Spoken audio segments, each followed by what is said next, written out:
All right, got a crash blocking the right lane. 24 eastbound past Hickory Hollow Parkway. Over at the Hermitage, right off-ramp lane blocked.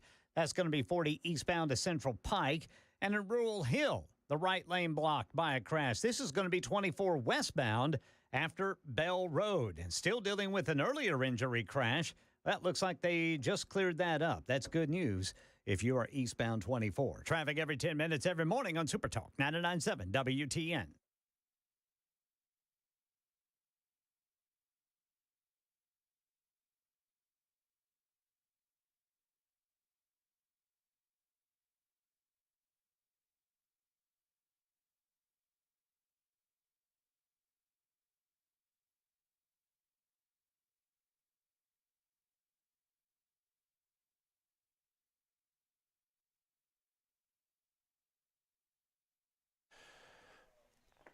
Hello, kids. It is just after 3 o'clock, 3:06 to be precise. My name is Matt Murphy, and conveniently, this is the Matt Murphy Radio Show on Super Talk 99.7 WTN. Pleased you've decided to join us on this Monday, June 9. It's been a crazy day already. I'll tell you, all the shenanigans. I know, Bird. I got this Bird. By the way, we're out at the Nashville Golf and Athletic Club. Come by and say hello to us. We're on the veranda, or the upper balcony, if you will. The sports guys are directly beneath us, as it should be. We're high on our perch right here on top of the clubhouse, and there's a bird's nest. Has anybody mentioned the bird's nest? There's a bird's nest with baby birds in it. Oh, and really? and there's a mama bird that's occasionally swooping in, wanting to get a look-see at her babies. And I don't know what to tell her. And she's highly anxious right now, and I feel kind of bad for her. But you got to do what you got to do, Mama Bird. And I got to do a radio show for the next 4 hours, so I'm going to be loud. That's all I can tell you. There's Ken Weaver. He's back in News Closet B, gathering headlines as we speak, delivering them twice an hour. How's it going, Mr. Weaver? It's going all right, Brother Murphy. What kind of bird we got is any that? more? I don't know. Is it a red bird? Oh, she just got here. Oh, she just came in. I got to talk like I'm on a golf course. Mama bird just came in to check. And she left. Pointy, small, real black, kind of black on the top and a kind of a brown or a tan on the bottom. Or maybe a brown on the bottom. And I saw a little touch of red, and the baby birds are mad that she left. But I don't know what to do. She swooped in, took a look-see, and there she goes. Well. So we'll give you bird updates throughout the course of the afternoon. I don't know what to tell you. Maybe, if it gets bad enough and my heartstrings get pulled, I might just pack it up and come on back to the radio station. You never know. Until then, is the rain done? Ken Weaver, can you help me? What's that? Is the rain done? Looks like the rain is done for Middle Tennessee, Brother Murphy. Let me look here. Let me make sure. Yeah, man. It's not going to be long before it's out of here. Like right now, some of the got some remnants from that storm earlier this morning still hanging around Franklin, Smyrna, Murfreesboro, Lebanon, Mount Juliet. But that's just light rain. The heavy stuff is well to the east of Nashville now, all the way over there in Cookeville and McMinnville. Oh, yeah. And Tullahoma. Well, they can have it. Behind that, there's nothing. We had earlier today in Brentwood at the Nashville Golf and Athletic Club, we had what my grandpa used to call a gully washer, also known as a frog strangler. It came down in buckets, and it was very impressive.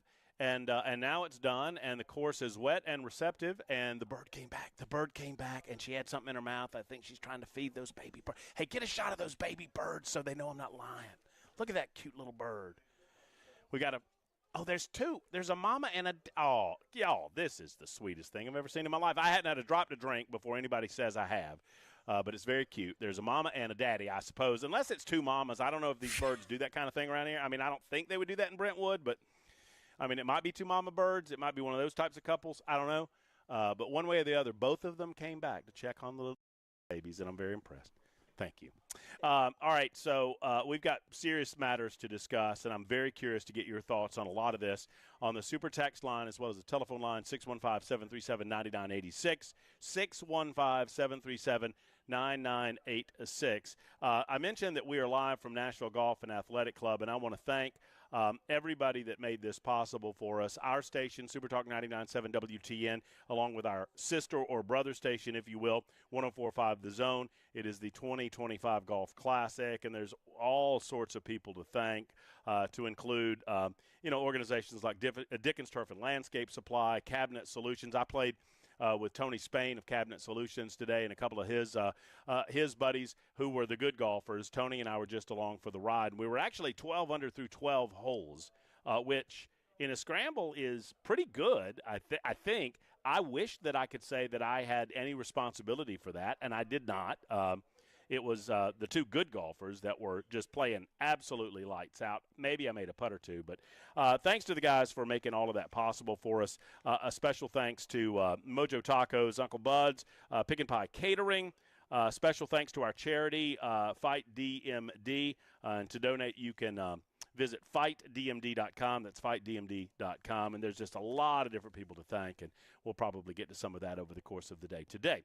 Also, at some point during the show, we will have Nincompoops in the News. Hopefully that's 5:35. At 4:35 this afternoon, we will welcome to the broadcast Attorney General of the state of Tennessee, Jonathan Skrmetti.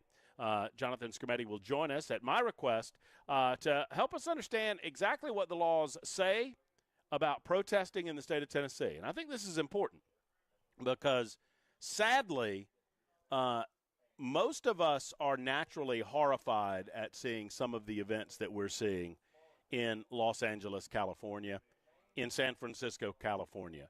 Sadly, I'm here to tell you that these incidents, unless they are squashed, unless they are stamped out, unless they are destroyed, they will grow like a fungus.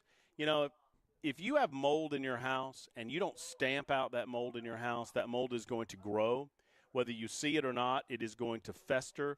It is going to continue to ultimately infect your home in such a way that it destroys it. And that is what is happening to the United States of America, potentially from within. And I don't want to overstate the case, but it is the subject of the opening monologue on the show today.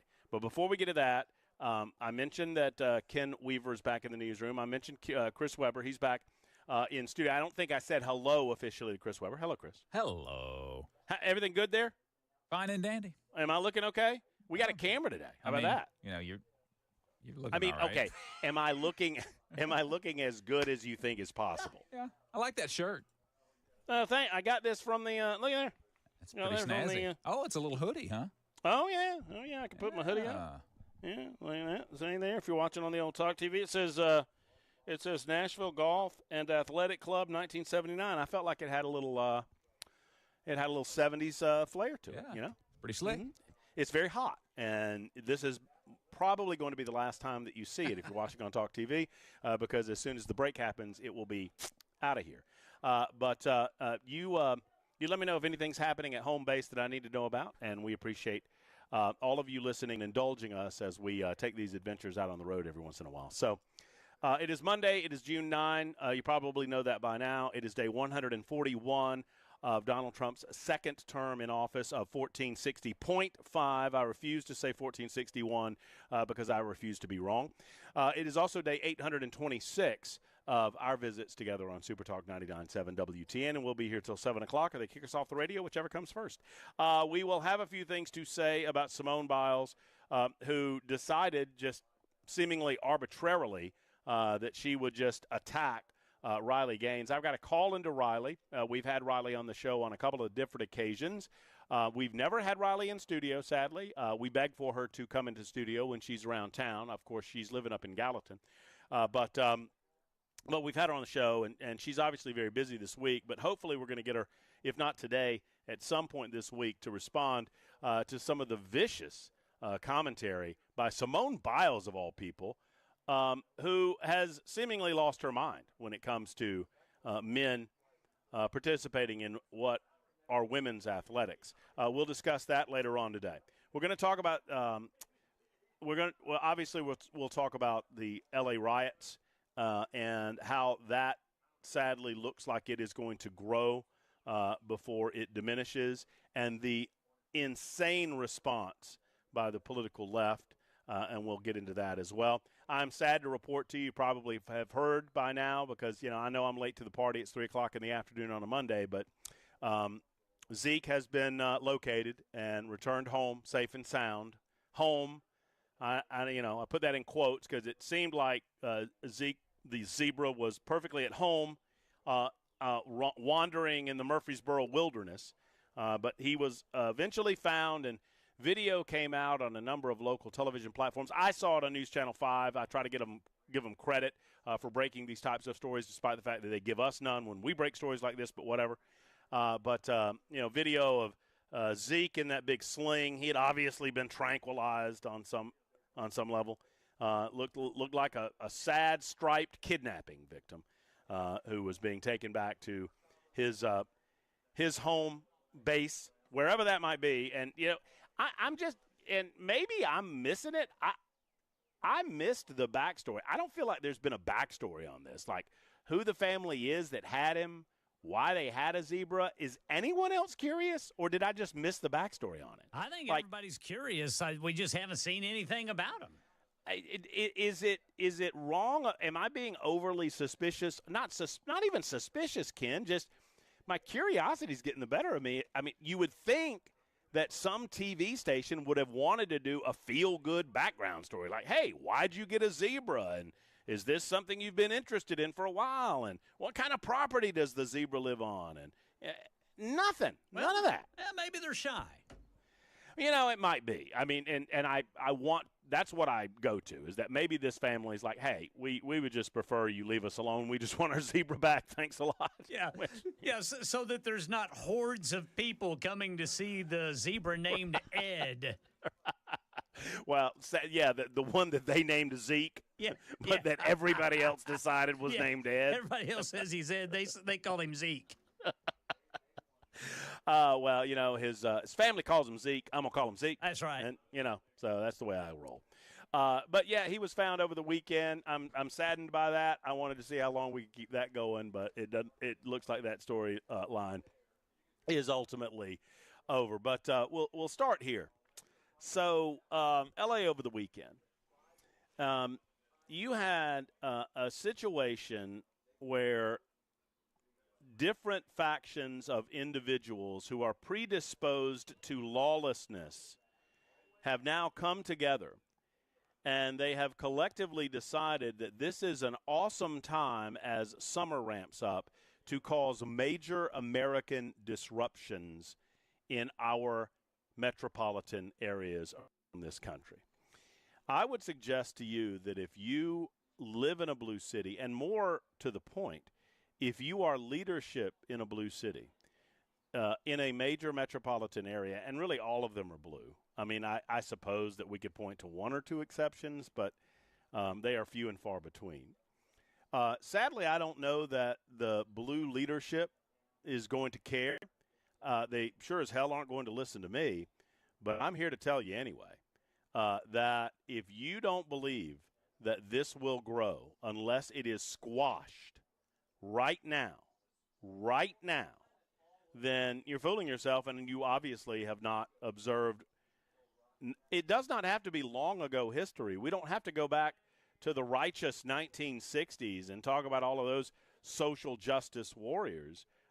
You go back no further than 2020, and the rampant amount of lawlessness and looting and burning and pillaging that went on in the name of social justice over George Floyd.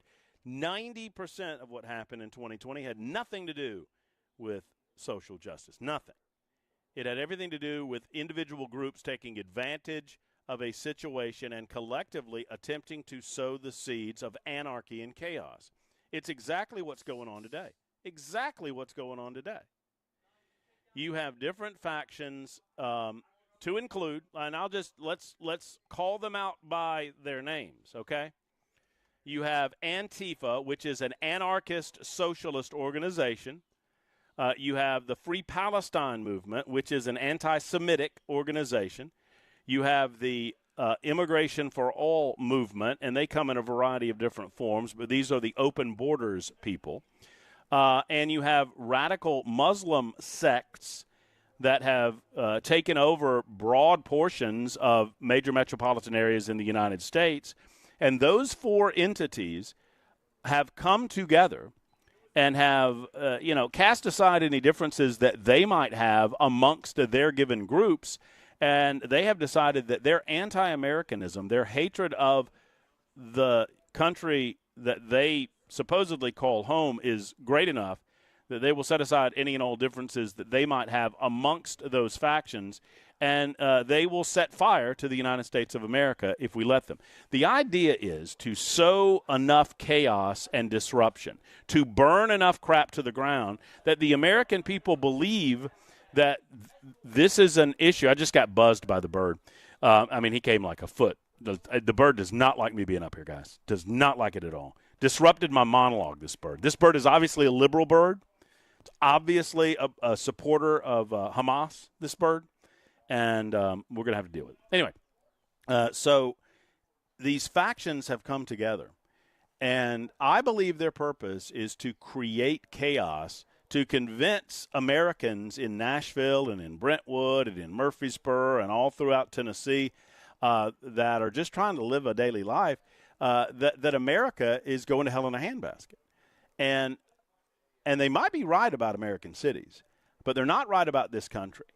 And when we come back from our timeout, I need to ask the question, are we still the United States of America? In terms of what I understood us to be when I was growing up. American exceptionalism is not a birthright. American exceptionalism exists.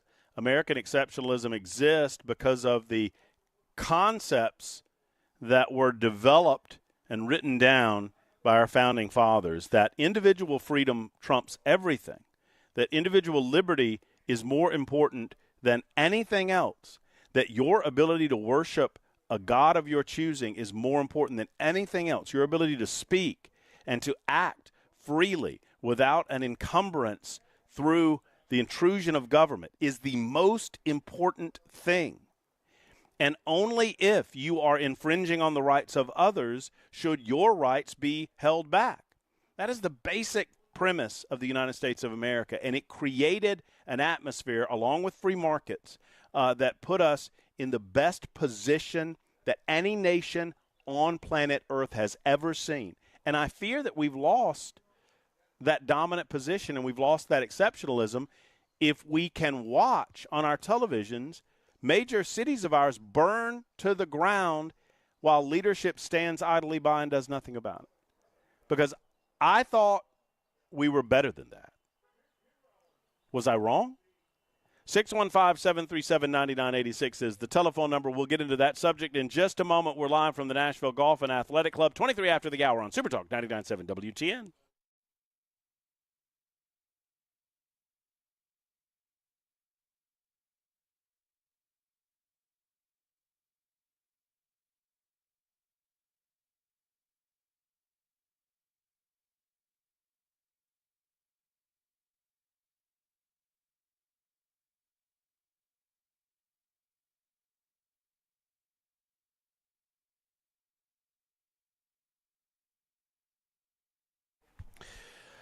When I say go with the pros go, I absolutely mean it when I'm talking about Dickens Turf and Landscape Supply. I'm just glad that the Dickens guys did not play golf with me today. Tony with Cabinet Solutions did, but the Dickens guys, they would have watched me just dig up some lawn today, boy, on the golf course. They probably wouldn't have been happy about it, but they can fix it. They can fix it because they are the true professionals. Dickens Turf and Landscape Supply wants you to know that for any of your fertilizers, your seeds, your herbicides, anything that you need to get your property going, if it's not going like you hoped, it's been a few months probably since you put out some pre-emergent and whatnot, and if it's not doing what you think it should be doing, go to the pros at Dickens Turf and Landscape Supply. Sit down with them and talk with them. Now, you know that they have all of the things that you need to trim bushes and to cut grass and to keep weeds out of your yard and insects out of your yard. And landscaping, they've got all of that at Dickens Turf and Landscape Supply. Whether you're looking for quality parts, products, or if you're looking for the best of advice around, There's a one-stop shop. Dickens Turf and Landscape Supply, Nashville, Bellevue, Murfreesboro, Brentwood, Moore, Hendersonville, Mount Juliet, and Franklin. DickensSupply.com. That's DickensSupply.com.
Hello, friends. It's Matt Murphy for U.S. Pest. You know, pests are a bother. I mean, that's why we call them pests, right? It's kind of in the definition. And if you have pests in your home, if you have bugs and creepy crawlies and spiders, or even, God forbid, rats or mice in your crawl spaces and whatnot, they're not going away on their own. They like what you've got.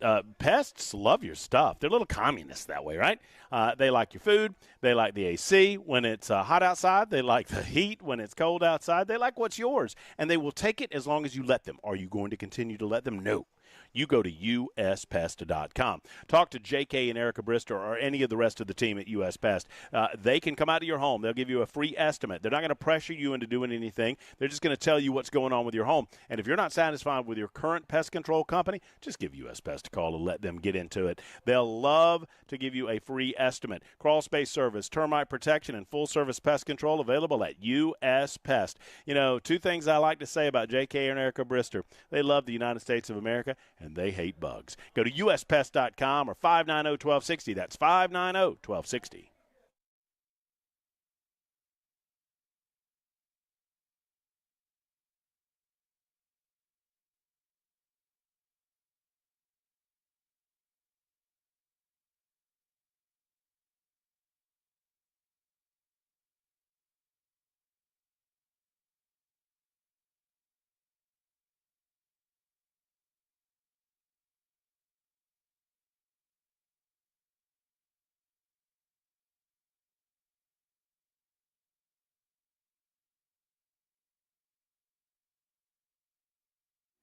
Hear one of the witnesses to that deadly officer-involved shooting in downtown Nashville this morning. Also, the Marines are being deployed in L.A. These stories and more at 3:30 on Super Talk 99.7 WTN. 5 o'clock, I feel like.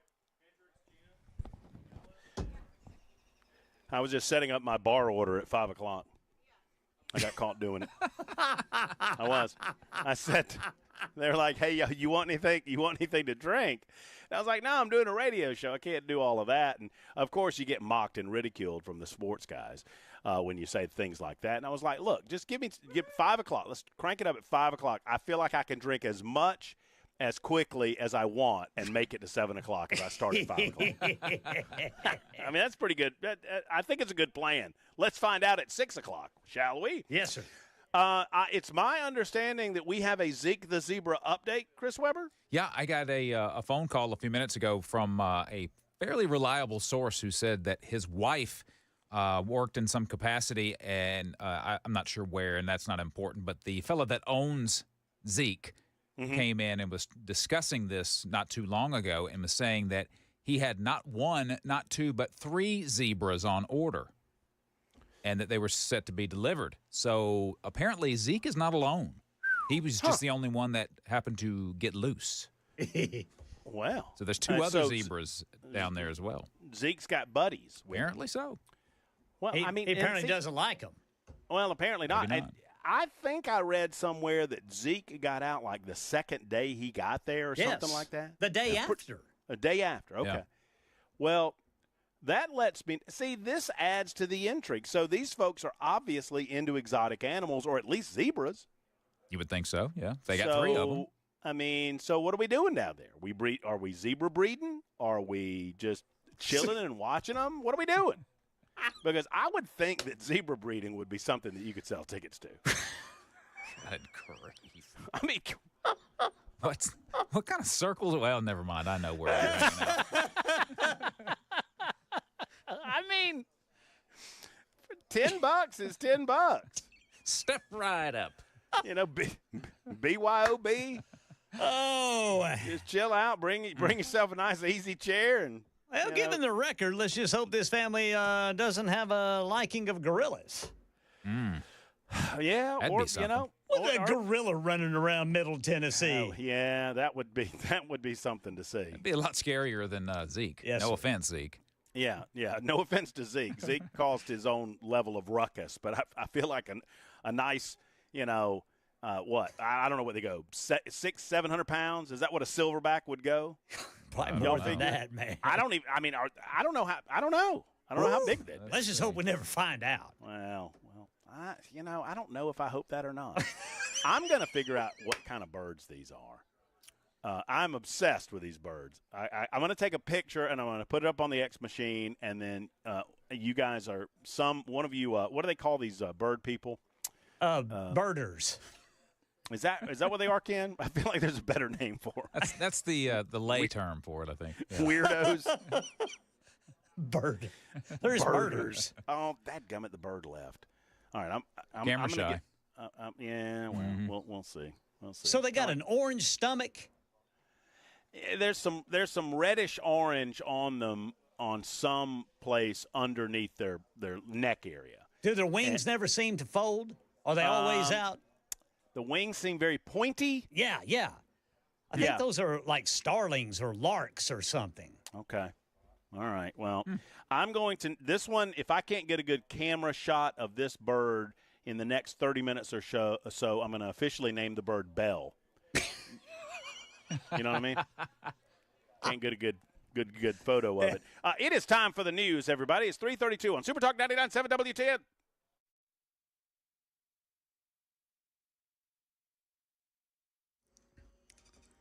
I'm Ken Weaver with your top stories. Full forecast and traffic coming up in 5 minutes right now in downtown Nashville, Hermitage Avenue and Middleton Street.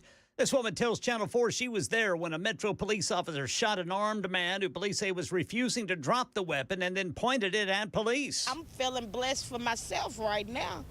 Like, I'm thankful for myself because that was really close. Like, because the angle could have been off just a little bit and came my way instead. Yeah, well, the man police shot died at the hospital. The officer was not hurt, shaken up but not hurt. No details so far on that man who was shot.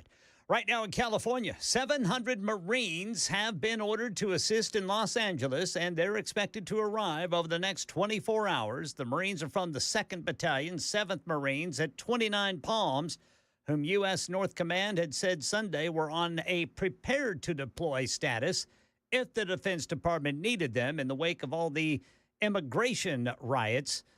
People upset with ICE doing its job. Alongside Speaker Mike Johnson at the White House today, President Trump touting a provision in his massive funding bill called the Trump Savings Accounts. The president says it will allow parents and guardians to invest funds in the financial markets on behalf of children. This is a pro-family initiative that will help millions of Americans harness the strength of our economy to lift up the next generation, and they'll really be getting a big jump on life, especially if we get a little bit lucky with some of the numbers and the economies into the future. Trump accounts would seed $1,000 for every American baby born starting in 2026. Entertainment news. Sly Stone, one of the icons in soul music history, has died. During the 60s and 70s, Stone was the mastermind behind Sly and the Family Stone, which released a string of hits beginning in 1968 like this one. Sly Stone was 82. That's the latest news. Traffic and weather next. I'm Ken Weaver, WTN News.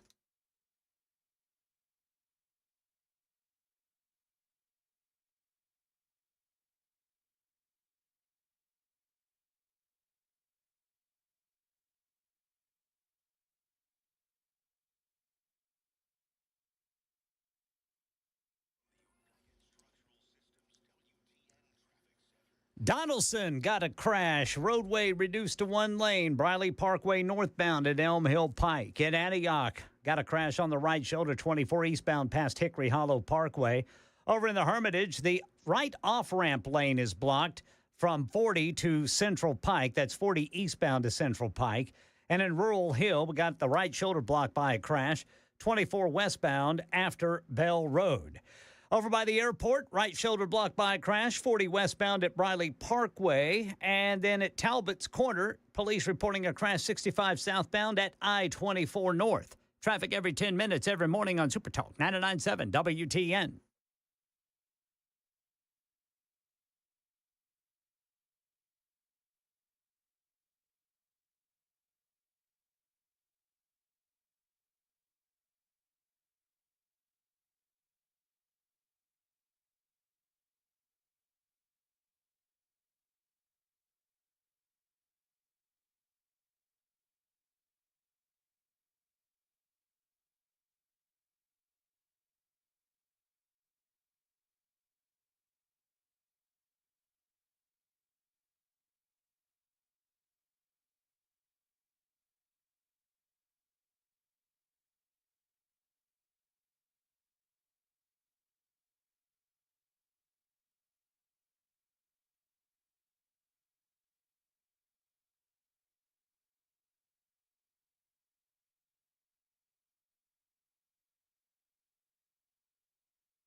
Hey, guys, I'm telling you, Genesis Diamonds has a great solution for those of you who are looking for a Father's Day gift, and it's all about getting to Genesis Diamonds and looking at some of these incredible pre-owned Rolexes. They are there at Genesis Diamonds. Now you're thinking to yourself, well, Murphy, I don't have the money for a Rolex. Well, you can finance that Rolex. And you're thinking, well, Murphy, I don't want to pay all that interest rates. Well, let me tell you, Genesis Diamonds right now has interest rates at, and I'm going to give you this interest rate, 0.0.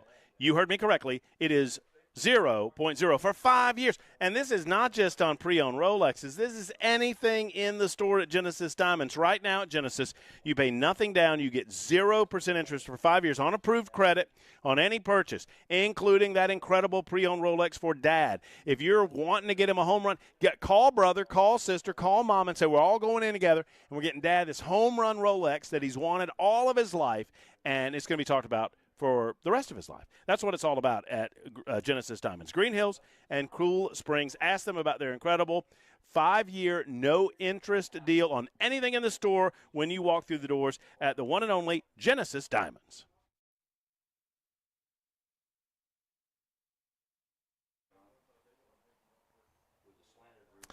All right, Super Talk 99.7 WTN, Matt Murphy and you until 7 tonight. Thank you for being with us.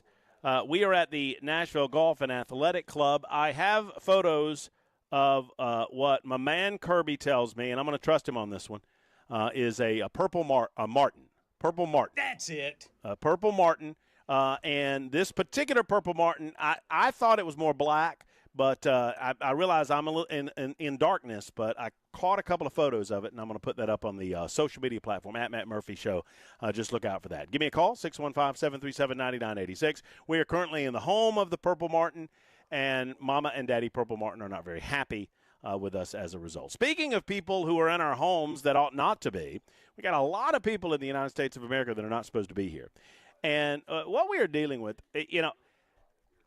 I try to back these things up in a way that everybody can have an understanding of it. And I try to back these things up in a way where no matter what political affiliation you are, no matter how much you've followed politics or not, that you have the ability to understand what's going on. And for 50 years, we have chosen not to do anything about, for the most part, about illegal immigration. And, our border was in some form or fashion open, and it gave individuals who really wanted to, in some form or fashion, the ability to get into the United States of America illegally. And here's what I consider to be the most damaging and the saddest part. For a long time, whether it was a Republican in the White House or a Democrat in the White House, a Republican controlling the House and the Senate, a Democrat's controlling the House and the Senate, they might have spoken differently about this matter, but we didn't deal with it. And for the longest time, we allowed the Democrats to present a completely false narrative to those illegal aliens who are in America. And the narrative was, if you come here and you stay here long enough, and you keep your nose clean, at some point, nobody's going to do anything about you being here illegally. That was the unspoken narrative that the Democrats have championed forever, because they not only want votes, more nefariously, it's not just about votes for the political left. If you want to know why the left, they are actually siding with the illegal activity, why the political left is siding with the rioters, they believe, and I don't think that they're wrong, that their political lives depend on it. Everything that they hold true, power, and control depends on it. And here's what I mean. If you destroy that narrative, for many, you are going to destroy their belief system in the Democrat Party for many of those that have bought into it. Secondarily, it's not just about votes for the Democrats. It's about population. Because the census, all right, so we have to back this up. I want those of you in Aniana to understand it. When we have a census every 10 years, the census is taken based on people, not based on citizens. And we apportion representatives in the House of Representatives based on what? The census. So even if those individuals in Los Angeles and in San Francisco and in Nashville, Tennessee, and in, pick your metropolitan area, even if they can't vote, and don't be disillusioned by that. They want to get them the right to vote. But even if they don't have the right to vote, they're counted in the census, and they count toward a democratically represented district that otherwise might not be there, a district run by a Democrat that otherwise might not be there were it not for the population that was counted in those census. So when the state of California, and California is actually losing population, that's how poorly run California is, but in these various states that have all of these electoral votes, the likelihood that they would have those amount of votes if we eliminated, and I'm not saying that we have the gumption to do this, but if we eliminated 25 million people from the United States of America, a lot of them in blue areas, because they weren't supposed to be here to begin with, and they had to go back to their country of origin. They kind of had to start the process over, the legal process over.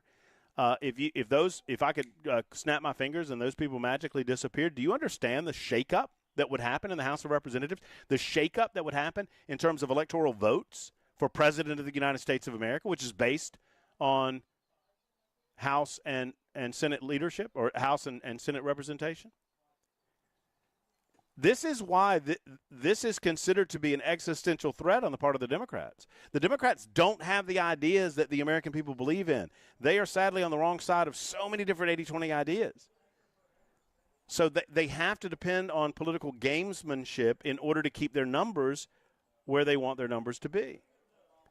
And this is a part of it. So when you watch Democrats acting the fool, when you watch Democrats inexplicably siding with illegal aliens or rioters instead of Donald Trump and Tom Homan and people that want to follow the law and our law enforcement agencies and these and not just the National Guard, but local LAPD and these people, it's because they understand that they have propped up their political lives on the idea that these people believe that they get to stay here.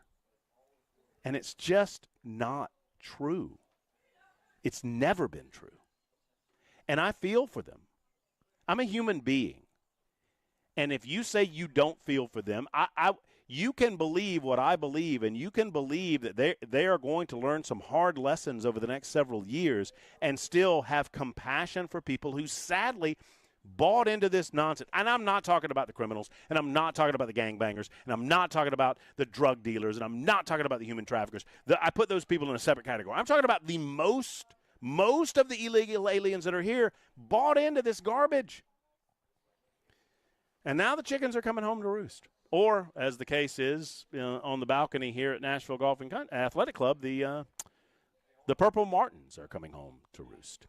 All that to say, Rick is on the phone in, what is that, Culleoka? Hey, Rick, what's going on, buddy?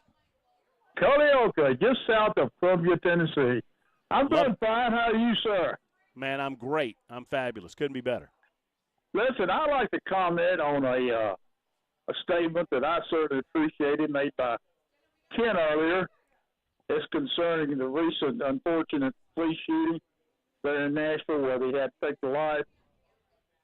Before relocating from Nashville down here on our little horse farm, I had a long career with the Nashville Metropolitan Police Department. Man, I joined the Metro PD in 1971. At that time, police officers nationwide, they had the right to use deadly force against any fleeing felon. Now, somewhere along the line, that rightfully changed. I can't remember the year now. I'm in my mid-70s. My memory bank's not as sharp as it once was. But sometime after that, Supreme Court handed down a ruling that police officers could only use deadly force involving 5 capital offenses, which are murder, rape, bank robbery, armed robbery, and the use of explosives to harm others or do property damage. Okay, now I'll get to my story. This was in the mid-'70s. At that time, police officers had the right to shoot any fleeing felon. My partner and I, we were working out in the Old Hickory area of Nashville. And on that graveyard shift, after things calmed down, then your job description is to go around and check your businesses, looking for open doors, windows, maybe a hole in the wall. Well, we pulled in behind this bar, and just as we rounded the corner to the rear, this guy was trying to get up about a 10-foot high fence. Well, I grabbed a shotgun, and I jumped out of the car. I wasn't about 30 feet away, and man, I had the sight of my shotgun barrel right between his shoulder blades, and all I had to do was pull the trigger, and he's in hell. And it's amazing in life and death situation, the multiple thoughts that can flash through your mind. Just as I began to squeeze the trigger, it crossed my mind, this guy's a scumbag thief, but do you want to kill him for merely stealing? And just as I finished squeezing, I raised the barrel, shot over his head. Boy, he got over the fence in. That's a good call. That's a good call, Rick.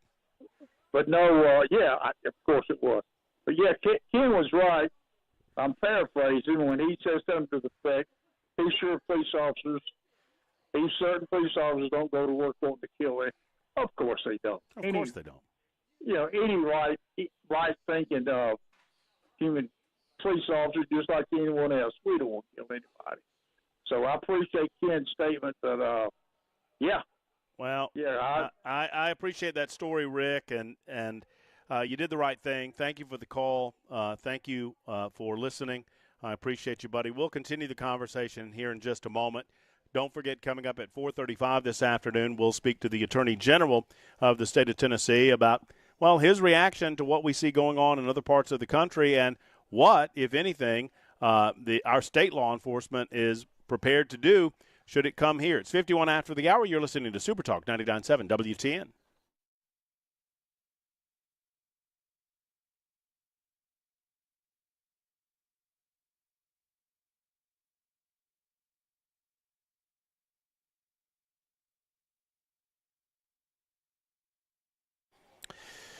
The website says pain is bad. It's painisbad.com. Well, pain is bad, and if you're in pain, the Wellness Institute of Nashville can certainly assist you. I played golf today, and my shoulder is an issue that's just going to need surgery for it, but my lower back doesn't hurt me anymore thanks to spinal decompression from the Wellness Institute of Nashville. That's right. I've made the big switch, and I want you to as well. They tried 34 times to get the President of the United States, and what did we get? We got the big 47.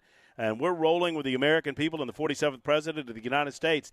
This 34 is now a special that is offered to you by the Wellness Institute of Nashville. That's right, the $34 presidential special. Get your first consultation, x-rays if needed, and your first treatment for just $34. Trump did not give up on the American people, and the Wellness Institute is not giving up on you. And you shouldn't give up on the idea that you can be pain-free without needing surgery. Let's get to the Wellness Institute of Nashville, shall we? Painisbad.com or 615-246-5009. 246-5009. My name is Matt Murphy, and the Wellness Institute of Nashville has my seal of approval.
Deadly officer-involved shooting in downtown Nashville. Hear what the police chief says about it. And Marines being deployed after violent immigration protests in L.A. These stories and more at 4 on Super Talk 99.7 WTN.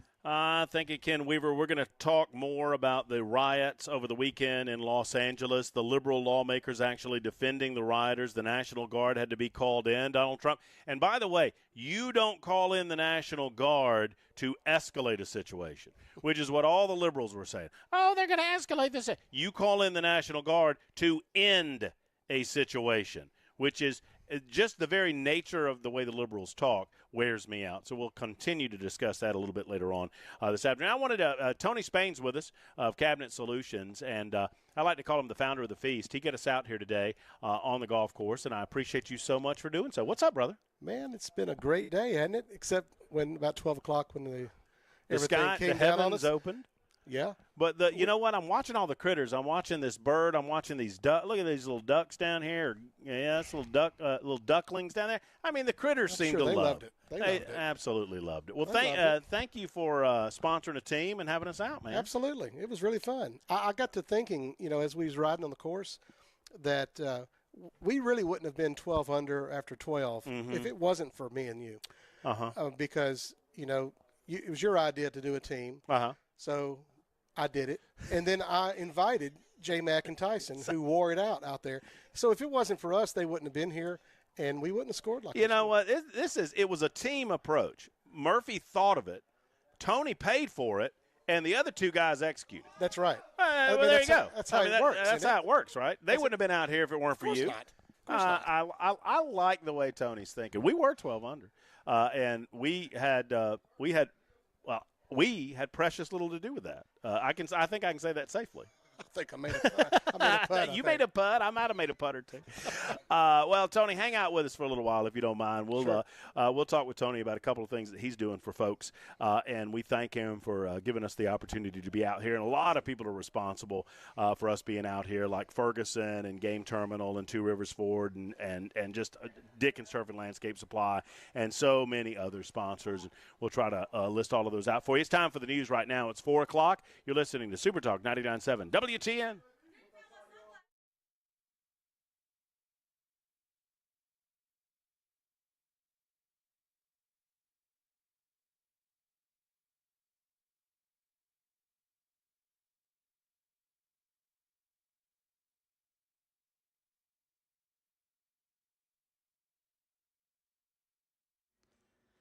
Four o'clock on the dot. I'm Ken Weaver with your top stories. We've got the full forecast and traffic coming up in 5 minutes. Right now in downtown Nashville, Hermitage Avenue, Middleton Street, Metro Police Chief John Drake says an officer responded to a call about a man in distress armed with a gun this morning. Officers arrived and saw the individual with the weapon. The individual charged towards officers, running. And as he raised the weapon up, the officer fired. Yeah, this woman tells Channel 4 she was there. I'm feeling blessed for myself right now. Like, I'm thankful for myself because that was really close. Because the angle could have been off just a little bit and came my way instead. Yeah, the man died at the hospital. The officer was not hurt, shaking up, but not hurt. No details on the man who was shot as far as his name or what was motivating him to walk downtown with a gun out in the open. Right now in California, after a weekend of violent protests over ICE raids. Around 700 active duty Marines are now being deployed by President Trump, expected to arrive here from 29 Palms, California by Tuesday afternoon. Trump had been threatening to send in active duty military, and now he's doing it. They will join 300 National Guard members already deployed under federal order. Law enforcement experts worry the Marines will come with different rules of engagement, not on police radios, and little to no experience in crowd control on U.S. soil. Alex Stone, ABC News, Los Angeles. California suing President Trump over his federalization and deployment of California's National Guard to the protests over the weekend. Have you heard about the Trump savings accounts? Alongside Speaker Mike Johnson at the White House today. For every U.S. citizen born after December 31st, 2024, before January 1st, 2029, The federal government will make a one-time contribution of $1,000. It's in the big, beautiful bill and will allow parents and guardians to invest these funds in the financial markets on behalf of children. Entertainment news, we've lost an icon in soul music. Passed away today. Sly Stone was the mastermind of Sly and the Family Stone that became one of the most influential acts ever, releasing a string of hits, beginning with the 1968 album Dance to the Music. In the summer of '69, they scored big at Woodstock with I Wanna Take You Higher. Then came a downward spiral. By 1975, Sly and the Family Stone was falling apart, and the group called it quits. Sly Stone was 82. Michelle Franzen, ABC News. That's the latest news. Traffic and weather next. I'm Ken Weaver, WTN News.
Got a crash 65 northbound right before Rosa Parks Boulevard, exit 85. Another one blocking the left 2 lanes of Briley Parkway northbound at Elm Hill Pike.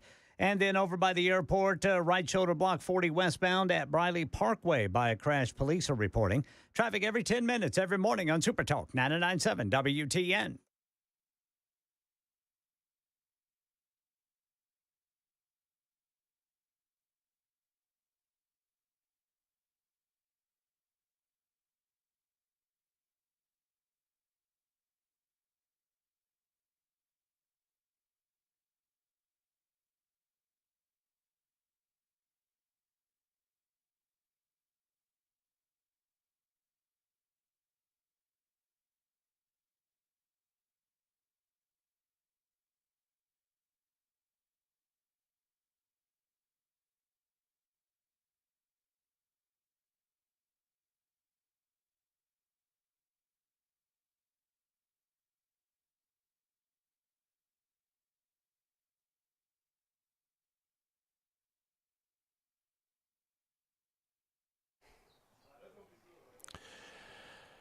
Hey, friends, it's the Matt Murphy Radio Show, Super Talk 99.7 WTN, just after 4 o'clock, 4:06 to be precise. Happy Monday to you. Hope everybody's doing well so far. We're at the Nashville Golf and Athletic Club this afternoon for the big 2025 Golf Classic. We're kind of glomming on our sister station, or brother station, if you will, 104.5, has put this on for a number of years, and it's a wonderful charitable event to benefit Fight DMD, and you can find out more about that by going to fightdmd.com. But we appreciate those guys giving us the opportunity to be a part of it, raise a little more money for the charitable cause.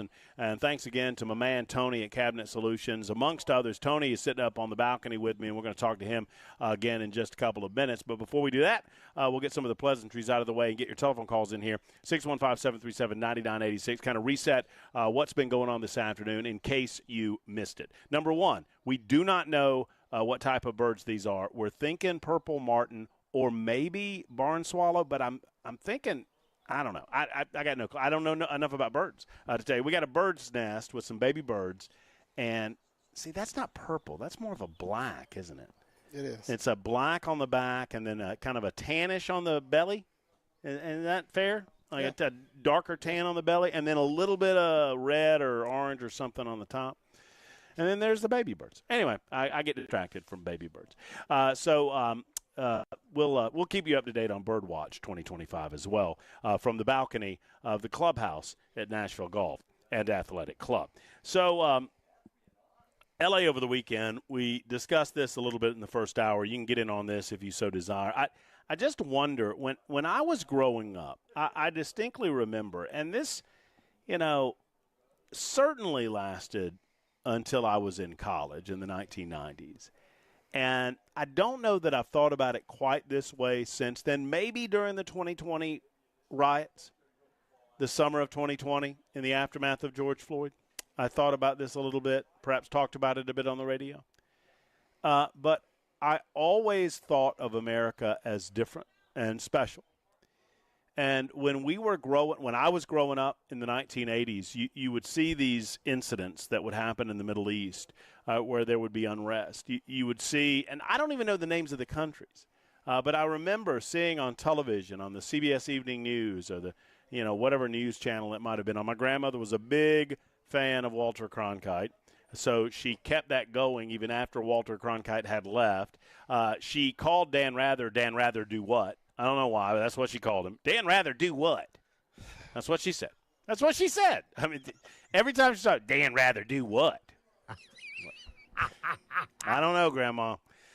So maybe not that big of a fan of Dan Rather, but she kept watching CBS Evening News. But I would watch on the CBS Evening News as these countries would descend into chaos and rioting in the streets. And you would see some of these rioters in the streets. Y'all know what I'm talking about? Is anybody thinking along the same lines as I'm thinking? Where you would see this happening. And I remember thinking when I was an 11 or 12-year-old kid, that doesn't happen here. That happens over there. But in America, we're different. We don't do it that way. We don't allow those things to happen. Our system prevents the necessity for any of that to go on because you have the ultimate ability to change any outcome.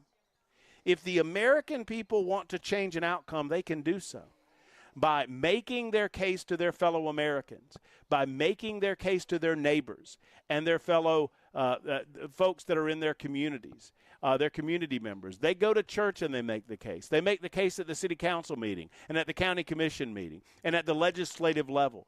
And, if necessary, if it's that important to you, they run for public office. And in the United States of America, we make our case peaceably and with purpose, and we get things done that way. And I said last week, many of you may have heard me, that if you don't like, and I was talking specifically about Nashville, that if you are living in Nashville and listening to the Matt Murphy radio show, and you don't like what you see ICE doing, there's a way to stop it. And that way does not involve burning cars to the ground and showing your ass in the middle of the street and disrupting traffic and burning private property and disrupting commerce and business. It involves winning elections and having people that believe like you in elected office pass laws that better reflect the way that you think that things ought to be. That's how you change things. But it appears to me that the liberal Democrats that we're dealing with in 2025 don't think that way anymore. That process is too cumbersome for them. Or perhaps it is the case, as I believe, that they don't have the American people behind them, and they don't care.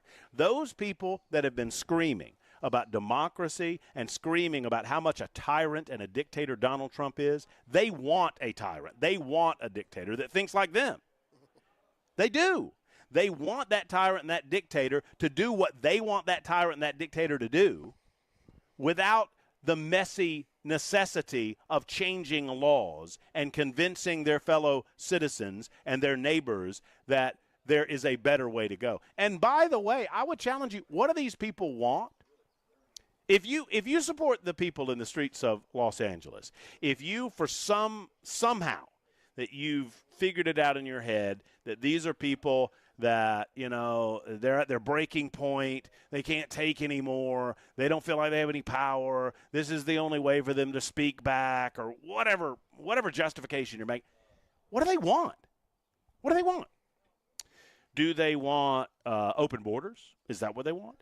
Do they want the United States of America not to follow our laws as passed by Congress? Do they want the executive branch of government to ignore the fact that there are millions of illegal aliens living in the United States of America right now that are just, here? Is that what they want?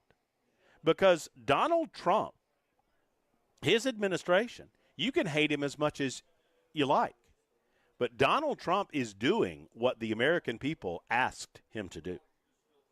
You see, the American people across this great nation, we had 50, or I guess you could call it 51 if you want to do D.C. too, but we had 50 separate elections. There is no national election in the United States of America. You all understand that, right? We had 50 separate elections.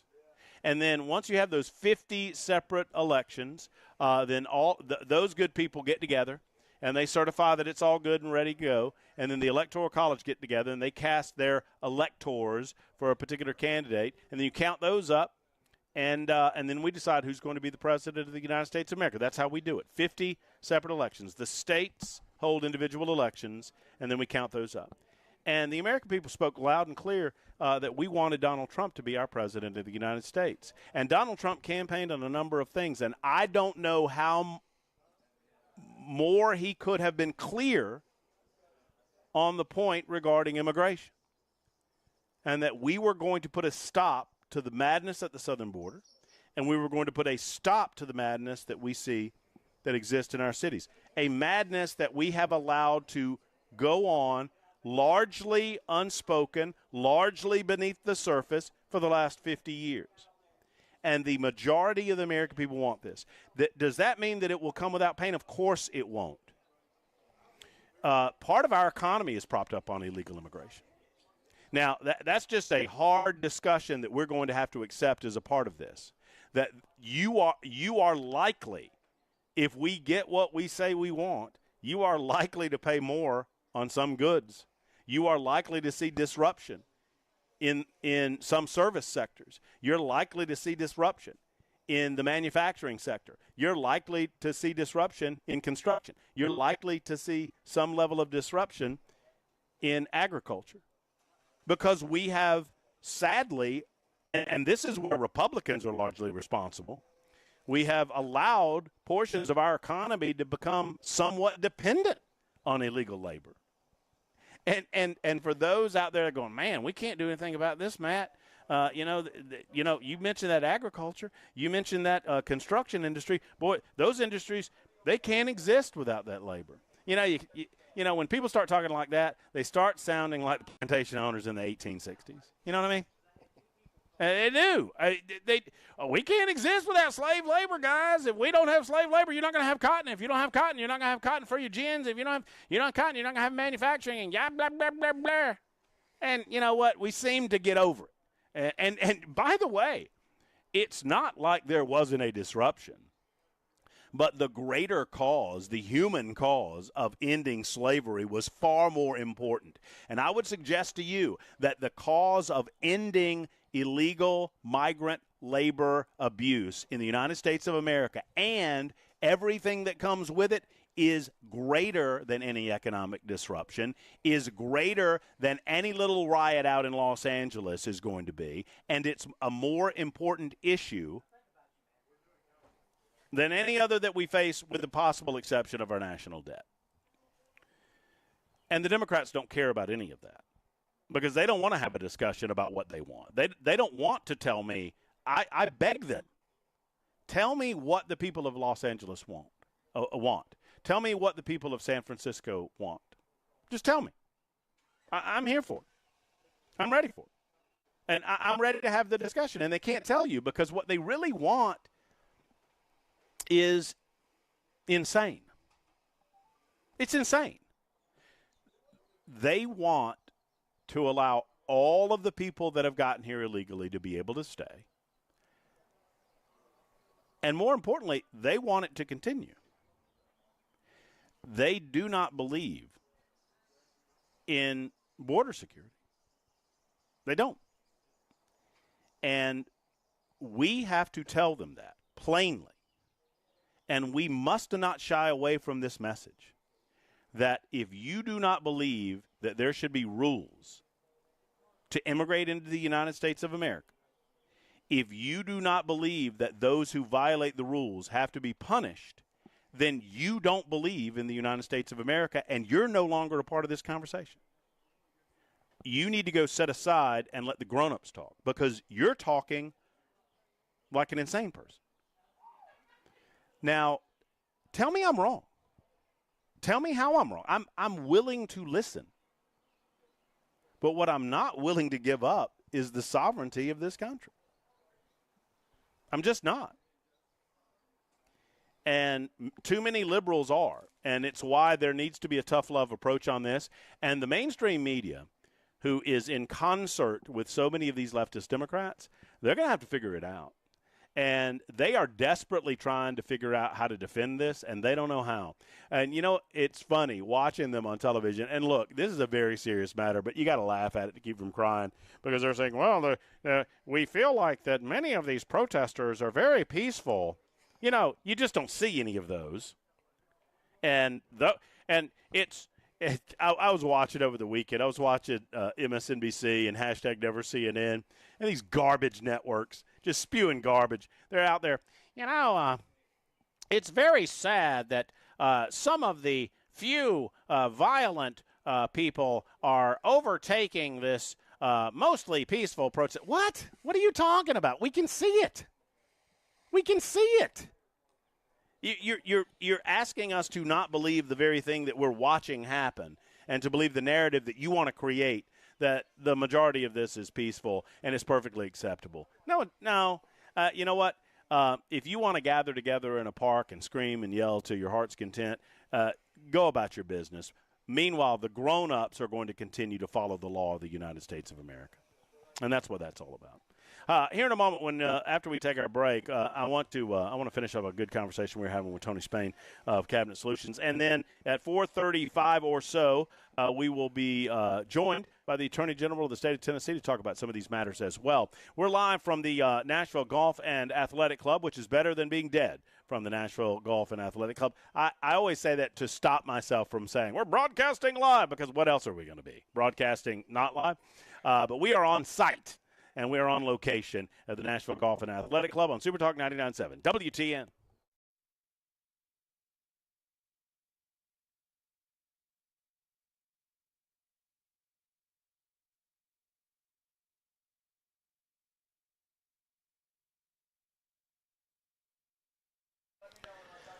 I want to talk to you about my friend Shane Ring at Cover Nash. Shane gets it done, boy, and he's located right here in Middle Tennessee, in Brentwood, as a matter of fact. He is your local expert when it comes to not only opting into health plans, but also becoming educated on what plan you already have and what it does or does not cover, what it can or cannot do for you. When you book an appointment with Shane, he goes over all of the available health care plan options in the market today, and that's important. Because he doesn't try to sell you one particular plan that is associated or affiliated with him. It's not the way he does his business. He shops all of the plans on the marketplace. You are his customer. The health company is not, meaning that you're going to get the best plan available for you because that's his singular focus with Shane Ring and Cover Nash. I've sat down with him and I've talked with him, and he's taught me so many things about the health insurance industry, and he can teach you as well. If you have any questions whatsoever, or you're just you feel like you need a health insurance checkup, call Shane today, 615-465-0023, 465-0023, or go online to coverdash.com. That's coverdash.com.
Hey, folks, it's Matt Murphy, and let's talk about Dr. Brian McLaughlin and everything he's doing for our local community. We're in Brentwood today, and Dr. McLaughlin's office is in Brentwood. They've got another in Murfreesboro as well. You know, Dr. Poss started both of these facilities way back in the day.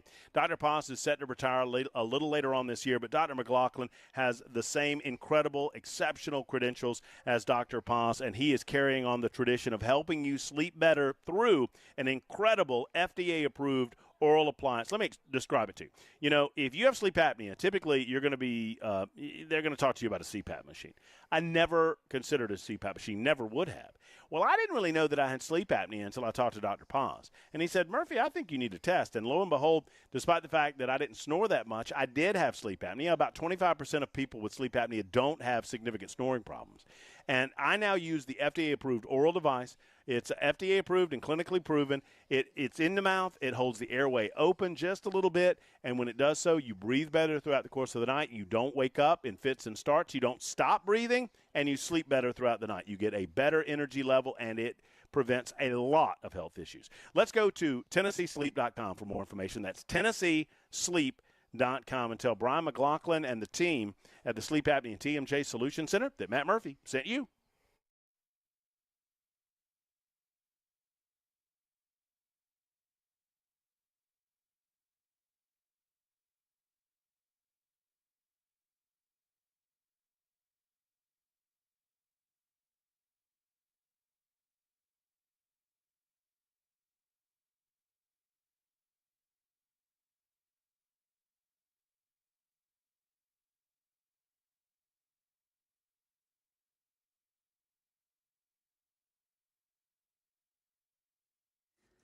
Here's some of the 911 calls from this morning's deadly officer-involved shooting downtown. That and more coming up at 4:30 on Super Talk 99.7 WTN. Oh, thank you, Mr. Ken Weaver. Oh, it's so gorgeous out here. You wouldn't believe that just 2 hours ago or so, 2.5 hours ago, during the Chad Benson show, that there was a gully washer going on, a frog strangler, but there was. Well, now it's gorgeous outside. The sun's wanting to peek out. It's beautiful. Folks are on the golf course having a good time, and we're watching it all from the veranda, if you will, the upper balcony of the Palatial Clubhouse, which apparently was a Crockett family home, like not Davy, but like Davy's uncle. I mean, don't. Tony's face is laughing at me. Tony's face is laughing at me. What are you laughing at me? It sounded like I made that up. No, it's true. Where did you get that fact out? I don't know. I pulled it out of, that's what I was doing when I wasn't playing golf earlier. I was working on these little factoids with it. No, I'm not. Tony, I'm being serious. Davy Crockett's, y'all can fact check me on this. Davy Crockett's uncle bought property right here, and this part of this clubhouse was his house in 1786. I'm not making that up. And that's why there's a graveyard over there. Those aren't dead golfers, Tony. Those are That's where my golf game went to die, right there. That's right. Here lies Tony and Matt's golf game. Never to be exhumed. Yes, that's right. Once again, I just wanted to keep you around for two reasons. One is to thank you again for being our sponsor and getting us out here and having a good time with folks. And number two, to remind people about what you're doing up in Hendersonville, which I think is pretty cool. I know that you ask people to go online and to set up appointments that way. But I encourage people just need to come out and see your showroom. It's pretty special. They do, and they can set an appointment to do that. And, I told you today on the course that I thought what I would do is give a percentage off for your listeners today based on our score. Yeah, we were 12 under. We were 12 under. So I'm going to give people that'll go to the website, fill out the form. I'm going to give them 12% off. Okay. Today, I'm going to extend it to tomorrow, too. Okay. There you go. I didn't think it was going to be that much, so it wasn't going to be that much. But my partner kept working against me, and the score kept getting lower and lower. And I'm like, you're working against me, J-Mac. That's right. Jeremiah wanted to get it down to 8. I think we could have gotten it almost to 20%, but the weather helped you out there. It did. The weather so 12% off. 12% off. And look, no obligation, guys. Just contact Tony, talk to him, and if y'all eventually make a deal that you started today or tomorrow, correct, you'll be 12% off. That's right. Is that good? Yep, and then go to the website, go to the contact form, fill it out. It's real quick and simple, and then that'll come directly to me, and then I will get in touch with them. And if you write anywhere in the contact page how much you love Matt Murphy and the Matt Murphy Show, I'm going to make Tony give you an extra % off. I'll do that. Tony just gave me a little, okay. Another % if you can prove this is not Davy Crockett's uncle's place. This is Davy Crockett's uncle's house. It sounds like this sounds like the start of a bad joke, doesn't it?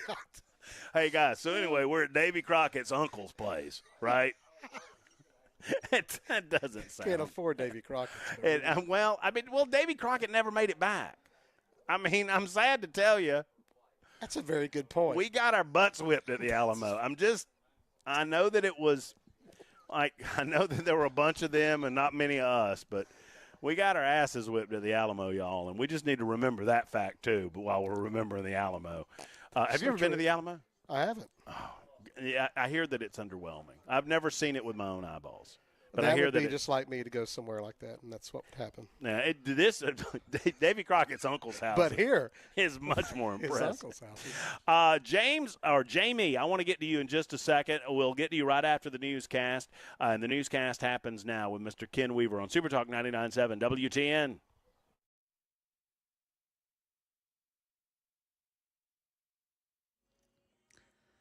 .30 on the dot. I'm Ken Weaver with your top stories. Got the full forecast and traffic in 5 minutes.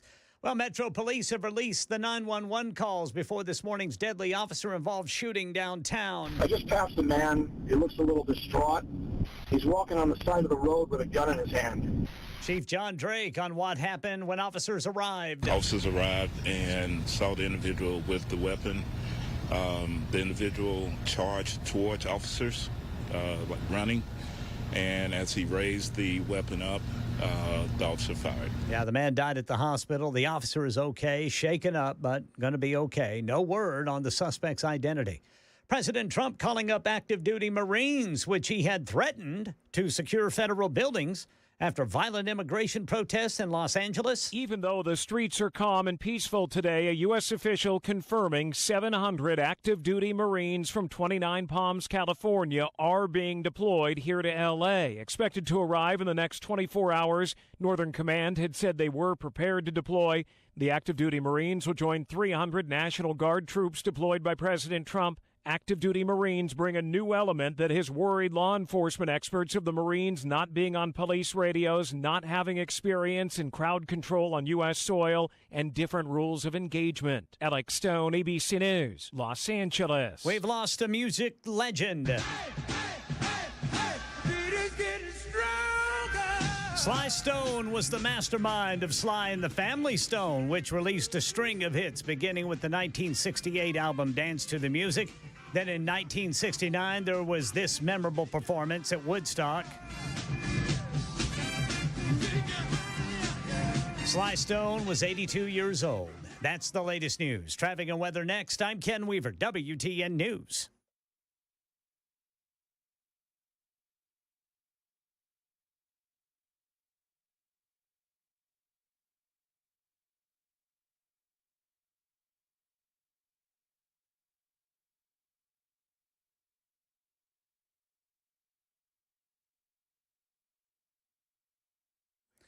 All right, starting to see northbound 65 build before you get to the South Loop at downtown. Not too bad right now going eastbound on 440 to get over to 24. Looks like westbound, the East Loop westbound is going to be heavy. Also, northbound 65 before you get to 24 north of downtown. Got a crash blocking the left two lanes of Briley Parkway northbound at Elm Hill Pike. Another one by the airport, partially blocking the lane from 40 westbound at Briley Parkway. And then in Antioch, got a stalled vehicle on the left shoulder, 24 eastbound past Harding Place. Traffic every 10 minutes every morning on Super Talk 99.7 WTN.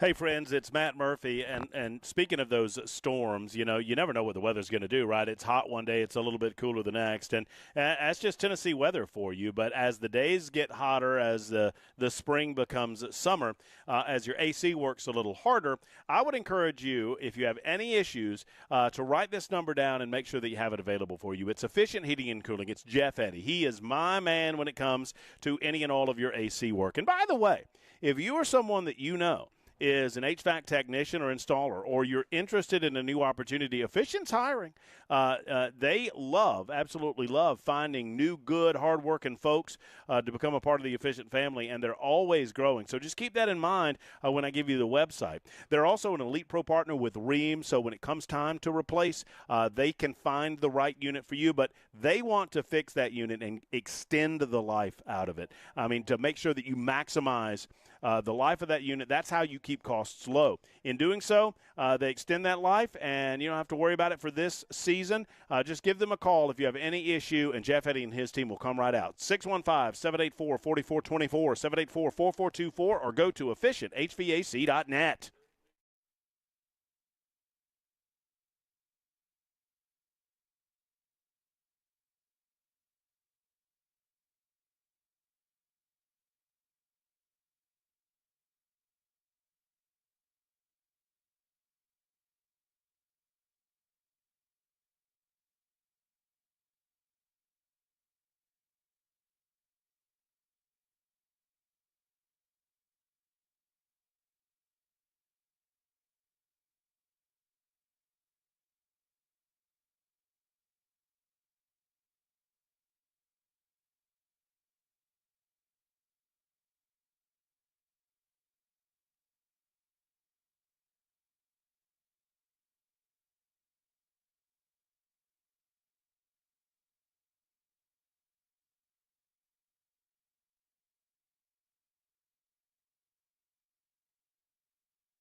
Super Talk 99.7 WTN. 37 minutes after the hour. I apologize, Chris. I should have asked you just before now. Do we have our guest on the line? Indeed. We do. By the way, before we get to our very special guest, does Weaver or Weber want to guess why I'm in trouble with the listening audience right now? Well, there's probably a long list of reasons. Well, there are. The latest one is that I've got several people mad at me because I said that we got our ass kicked at the Alamo. But we did. I mean, look, and everybody wants to look. I get it. I understand. I'm America first. I get it. We took care of Santa Anna later, y'all. I mean, don't get me wrong. We lost the battle but won the war. But just because we had fewer people doesn't change the fact that it was a butt whoop. I mean, it was a 13-day siege that ended with all of the American/Texans dead.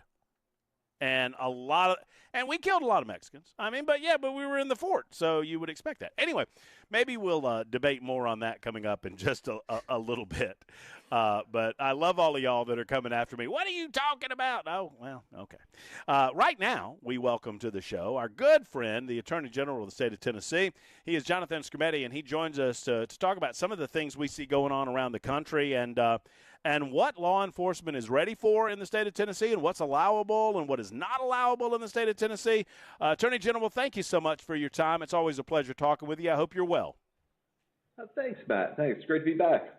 Well, it's certainly good to have you back. I thought of you as I was watching some of this going down over the weekend in California and, a few pop-up little places around the country where folks seem to start out, at least some of them seem to start out doing protest, and then these things kind of spill over into the streets. And it occurred to me that, for most of us, we kind of understand the difference between a peaceful protest that's allowable per the Constitution of the United States and something that turns into what is essentially a riot. But maybe it's good to have the AG of the state on to remind us of what's allowable, what's not allowable, and how law enforcement is ready to respond in the unlikely, at least I hope, unlikely case that some of this comes to our state. Yeah, I mean, this is America. People are allowed to disagree. They're allowed to voice their opinions. They're allowed to peacefully protest. All that's constitutionally protected. But what we see in California, in the last couple of days is violent assaults on federal law enforcement officials, violent assaults on federal property. There were arson attempts, firebombing at a federal facility, cars on fire. This is not acceptable. And, the situation in California is particularly troubling because at least previously the mayor was saying, LA would not stand for ICE enforcing federal law. Well, federal law enforcement agencies are allowed to enforce federal law. If you don't like how they're doing it, there's a court system, but you can't just decide you're going to stop them from doing their job. We have a dual sovereignty system where the states have a lot of authority, but the federal government also has authority. And when ICE is out conducting its operations, if you disagree with that, try to win an election, protest, but you can't get out and stop them. You can't attack their facility. And if the state and local governments aren't going to protect federal law enforcement, the Insurrection Act is out there, and I'm not an expert in it, but I've read it, and there are certainly pretty straightforward arguments that the president does have the authority to invoke it under circumstances where federal agents are under serious threat. Well, and, one of the reasons that I wanted to speak with you, Attorney General, is that, obviously in your position, you're kind of known as the chief LEO in the state, that you're the guy that we go to regarding what the law says and what it doesn't say.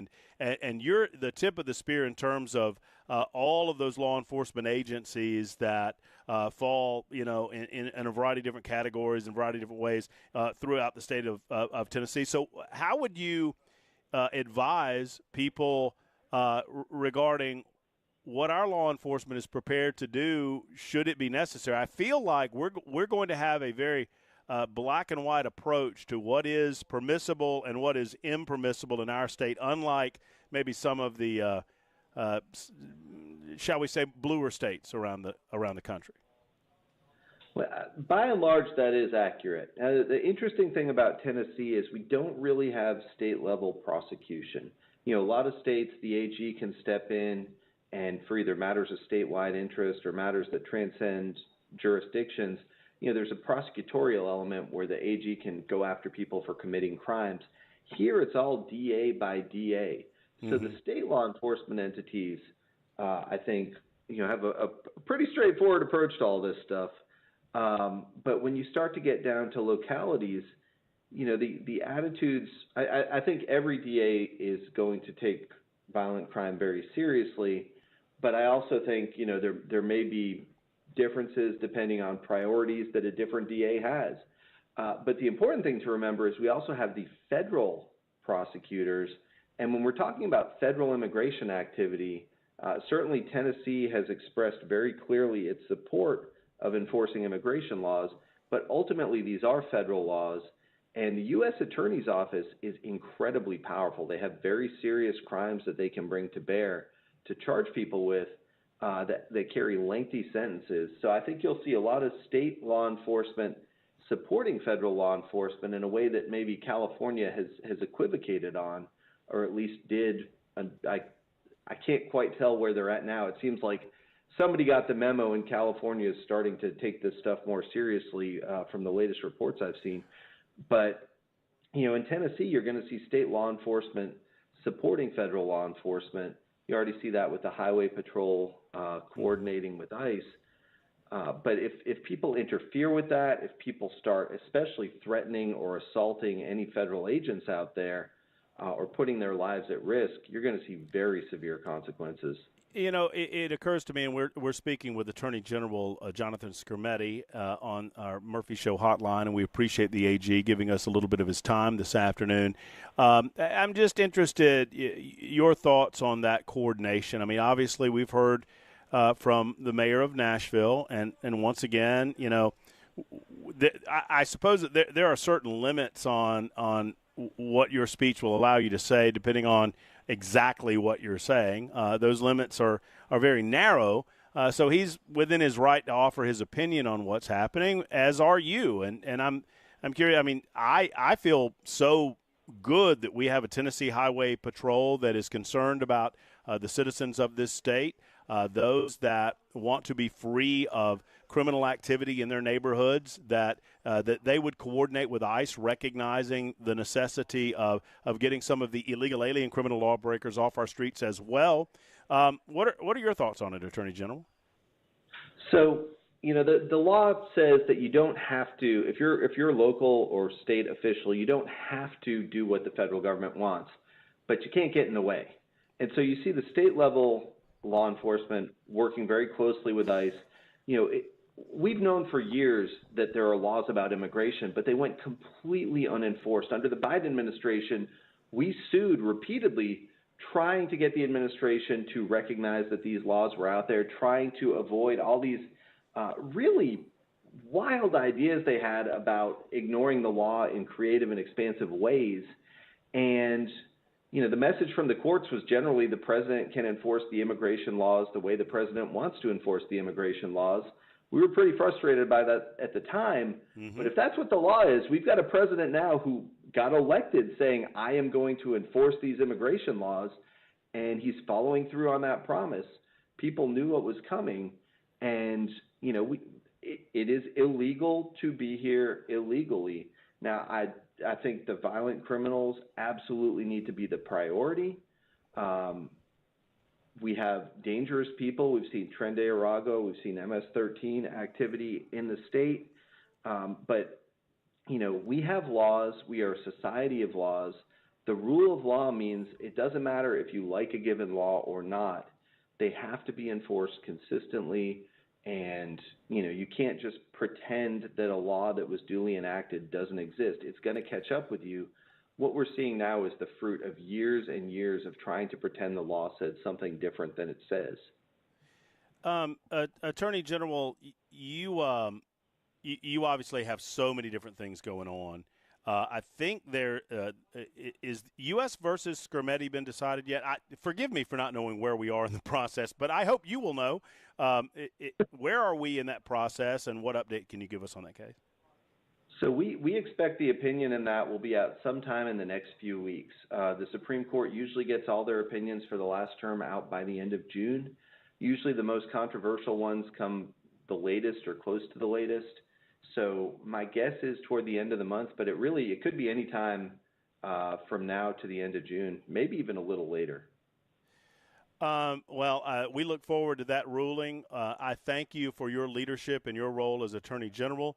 I know that it's a difficult task, but your steady stewardship and understanding of the law is a comfort for us in the state of Tennessee as we watch some of the other states, and they seem to be confused about the relationship between the United States of America and their individual state. But I don't think there's any confusion. I mean, even as I think you said it, you were at the heart of it, Jonathan, that even as frustrated as we were during the Biden administration, we had respect for the law. We had respect for constitutional sovereignty and his ability to exercise his powers in a manner of his choosing. And we maintain that. And, it doesn't seem to be that way in other states. But we appreciate your leadership in the state of Tennessee. Thanks, Matt. Great talking with you. Well, good talk to you, too, as well. Attorney General Jonathan Skrmetti for a few moments. Thank you, Jonathan, for everything that you do for the state. We've got some breaking news that's happening right now, and, I mean, this is hot. Ken Weaver, I might have this before you, but I don't know. What's that? Have you seen the press release that has just been issued by Representative Mark Green? No, I have not. It is a rare day that I can beat Ken Weaver to the punch on something, but I think I might have gotten it. And I'm just going to read the press release as written. Yes, sir. From Mark Green's office. Headline: Representative Mark Green retires from the United States House of Representatives. Okay. For immediate release, today, Representative Mark Green announced, chairman of the House Committee on Homeland Security, he released the following statement. It is with a heavy heart that I announce my retirement from Congress. Recently, I was offered an opportunity in the private sector that was too exciting to pass up. As a result, today, I notified the Speaker and the House of Representatives that I will resign from Congress as soon as the House votes once again on a reconciliation package. It was the honor of a lifetime to represent the people of Tennessee in Congress. They asked me to deliver on the conservative values and principles we all hold dear. I did my level best to do so. Along the way, we passed historic tax cuts, worked with President Trump to secure the border, and defended innocent lives. I'm extremely proud of my work as chairman of the Homeland Security Committee and want to thank my staff, both in the 7th District Office as well as professional staff on that committee. I have now served the public for nearly 4 decades. The Army took me to Iraq and Afghanistan. The people sent me to the Tennessee legislature and the halls of Congress. Along the way, I have often remarked on the strength of the men and women I've served with. I know that the integrity, decency, and faith of the American people are what powered us for the first 250 years and will power us for another 250 and beyond. Representative Mark Green continues, I can proudly look back at my time in Congress and the success that we've accomplished on behalf of Tennesseans and the American people. I'm grateful to Speaker Johnson and House leadership for placing their trust in me to chair the Committee on Homeland Security, lead the effort to impeach former Secretary Alejandro Mayorkas, and to pass H.R. 2, the Secure the Border Act, the strongest border security legislation in history to ever pass the House. However, my time in Congress has come to an end. Though I planned to retire at the end of the previous Congress, I stayed to ensure that President Trump's border security measures and priorities made it through Congress. By overseeing the border security portion of the reconciliation package, I've done that. After that, I will retire, and there will be a special election to replace me. I have no doubt that my colleagues in this Congress will continue to strengthen the cause of freedom. May God bless them in the United States of America. That is the statement from Representative Mark Green that came out. Well, really, I'll tell you how this came about. I had reached out to the press secretary for Representative Green. We've not had Mark Green on my portion of the broadcast day on Super Talk in a long, long time. And I've never really understood why that was, but because I don't believe that, we've had any reason to upset Mark Green in such a way that he would not want to come on with us. But I think he has sort of made himself unavailable to most in the media. And I believe that to be due to a few personal matters that I will not get into. Many of you are aware of them. Everybody in Congress is aware of them. And those are personal matters that I'm just not going to speak to. I don't know if that had anything to do with his availability with us. All that to say, I made it a purpose of mine every other week. And once again, we've not spoken to Mark Green in over a year. It dates back to my time in the midday show when he got mad at me for asking him a question about national security or something. And it was actually the day that he initially announced his retirement from Congress.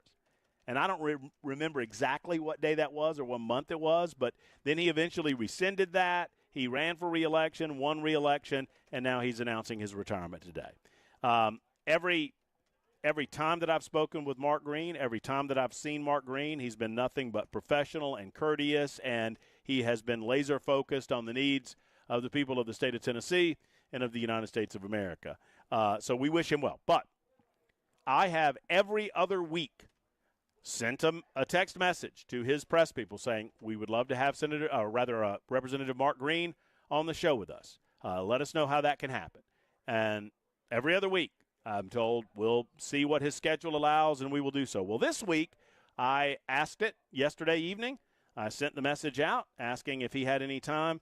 And just earlier today, I was told by his press secretary, well, I guess this won't be necessary. I said, well, I'll tell you. Yesterday at 7:02, hey, Rebecca, putting out a feeler for Congressman Green. Any chance, any time works this week? 3 to 7 Central. Thank you, Matt. Today at 4:36, won't be necessary, LOL. I responded, no. And the response was, the press release is about to hit your inbox.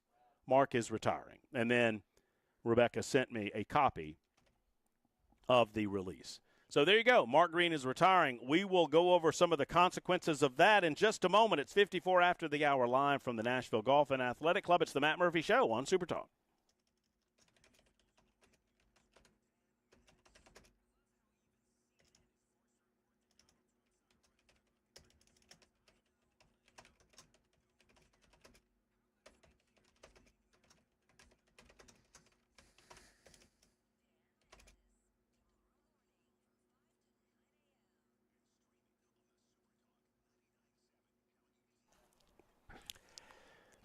Alpha and Omega is your one-stop shop for all things computers and IT in your business. Michael and his team have been doing this for a long time now, since 1998, and they get it right. Man, oh man, I sat down with Michael, and we talked about the way things have changed since 1998 till today. And, I mean, it's dramatic, as you might expect. But what they have not changed at Alpha and Omega over all of that time, obviously, they've modernized. They've kept up with all of the cyber threats and all of the cybersecurity and all of the IT changes. But if you're a business owner, know this. Their commitment to you has not changed from 1998 till right now. You are in the business of, well, whatever you're in the business of doing. You're not in the business of managing computers or printers or other aspects of the cyber world or cyber security. They have emergency services available 24 hours a day, 7 days a week. You enjoy unlimited support, and that support is a live, actual person right here in the state of Tennessee, not somebody in some faraway place. You talk to a real person on the phone with a locally owned MSP right here in Middle Tennessee. That's their commitment to you as well. 615-784-0096. If you own a business, just talk to Michael at Alpha and Omega and let him talk to you about what services he can offer, because that gets you back to your business and not in the business of fixing your computers. Go to ANO.net. That's ANO.net. Tell him Matt Murphy sent you.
When it comes to large home repairs, a lot of times homeowners want to pretend that they don't see the warning signs.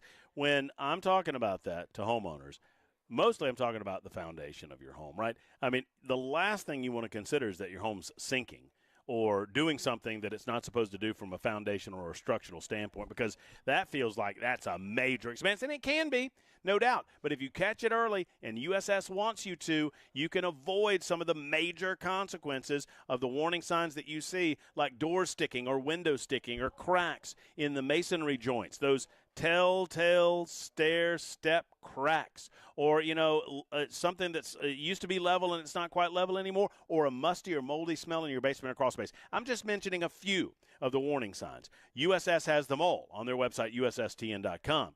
Now, check those out. Give them a call. They're never there to upsell you on anything. They are problem solvers, and they want to give you peace of mind. Now, they'll come out, and over 30,000 times, this has been the case, they're going to satisfy everything that you need from them at USS. That's right, 30,000 satisfied customers since 1994. That's a lot of customers. That's a lot of years. USSTN.com or call 615-488-7855. 488-7855 for USS.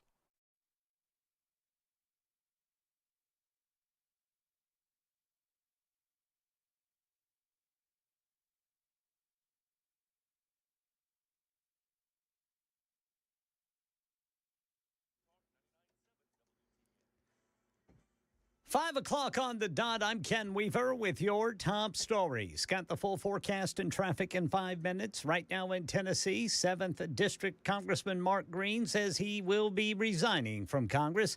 Says he got an offer in the private sector, which he can't refuse, and will retire after the House votes again on the reconciliation package. Congressman Green says the only reason he stayed as long as he has was to pass President Trump's border security measures and other priorities. He says there will be a special election to replace him once he resigns. And Metro Police have released 911 calls before the deadly officer-involved shooting on Hermitage Avenue at Lee Avenue downtown this morning. The man didn't look well, and I don't know why he's walking with a gun in his hand, an open gun down the street. Police say the man refused orders to drop the gun, instead ran toward responding officers and was shot and later died at the hospital. The officer is okay, shaken up, but otherwise okay. Right now in California, after a weekend of violent protests over ICE raids. Around 700 active duty Marines are now being deployed by President Trump, expected to arrive here from 29 Palms, California by Tuesday afternoon. Trump had been threatening to send in active duty military, and now he's doing it. They will join 300 National Guard members already deployed under federal order. Law enforcement experts worry the Marines will come with different rules of engagement, not on police radios, and little to no experience in crowd control on U.S. soil. Alex Stone, ABC News, Los Angeles. California suing President Trump over his federalization and deploying of California's National Guard to protests over the weekend. And alongside Speaker Mike Johnson at the White House today, President Trump touted a provision in that massive funding bill called the Trump Savings Accounts. The president says it will allow parents and guardians to invest funds in the financial markets on behalf of children. These accounts will be private property controlled by the child's guardians, and in many cases, those guardians will be the parents. Yeah, the Trump accounts would seed $1,000 for every American baby born starting in 2026. Here's Jim Ryan with a warning about job offers over text messages. The shaky job market is rattling workers' nerves. People are still trying to make sure they get the best job they can. Alyssa Parker of the Better Business Bureau says scammers posing as recruiters for big-name companies are sending out thousands of text messages with phony job offers. Victims are then asked to pay an application or an onboarding fee. Any legitimate employer is not going to make you pay to work for them. The FBI says the average loss to job text scams is $3,000. Jim Ryan, ABC News. Entertainment news.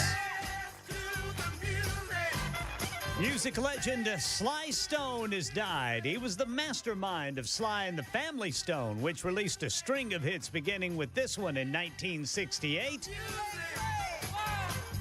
Sly Stone passing away today at the age of 82. That's the latest news. Traffic and weather next. I'm Ken Weaver, WTN News.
Bumper to bumper if you're eastbound 440 before you get to 24. Then eastbound 24, bumper to bumper right after 440. Westbound to 40, bumper to bumper there between the 24 split over on the East Bank and then further out toward the airport. Got some crashes to look out for, blocking the left lane, Briley Parkway northbound at Elm Hill Pike. Then 40 eastbound after Broadway, 40 westbound at Briley Parkway, and then 65 southbound before Wedgwood Avenue. Traffic every 10 minutes every morning on Super Talk 99.7 WTN.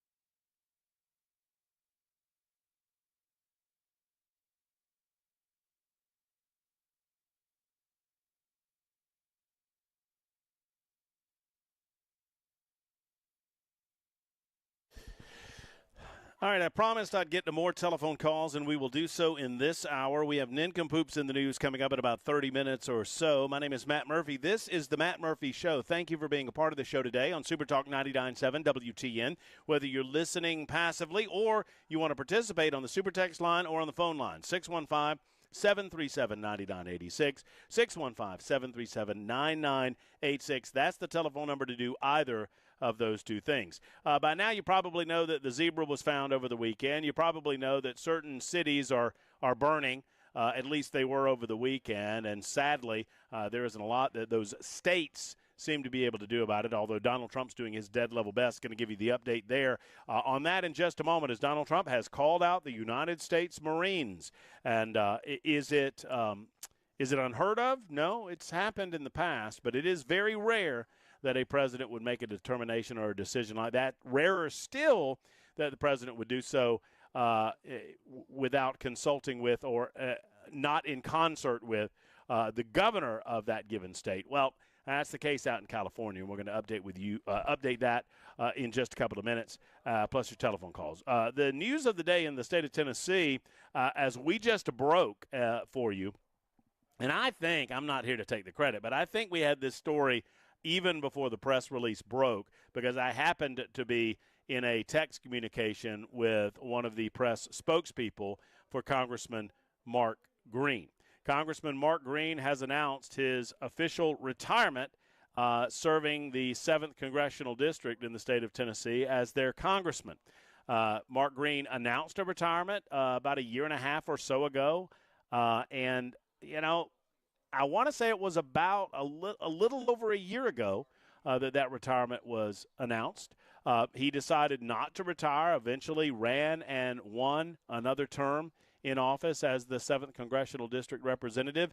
He has now officially announced that he will retire as soon as the reconciliation bill is voted once again in the House of Representatives. If you understand that process, it was voted on in the House, narrowly won in the House, moved on to the Senate. The Senate is debating the bill right now. This is the big, beautiful bill, and it will obviously be altered in some form or fashion, and eventually will have to go back to the House of Representatives.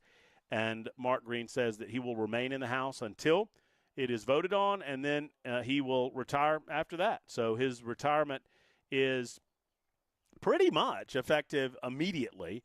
Now, what that means that it will happen at some point after the big, beautiful bill is reconciled, which should happen at some point right after July 4th. So somewhere in the middle of July or thereabouts, Representative Green will leave public service, move on to the private sector. He said he had a job opportunity that was too good to pass up, and that means a special election in the 7th Congressional District. Here's my question to you. Who do you want representing the 7th Congressional District? Now, before you answer, I guess I should tell you what that entails. I'm looking at a map here, and, you know, the districts got moved around when the census happened, and the Republicans in the state of Tennessee recognized that they had an opportunity to pick up a seat in Nashville. Remember, Jim Cooper had that seat, and this is all based on my historical research, because I wasn't here during this time, but Jim Cooper was the 5th congressional district representative when I first got to Middle Tennessee.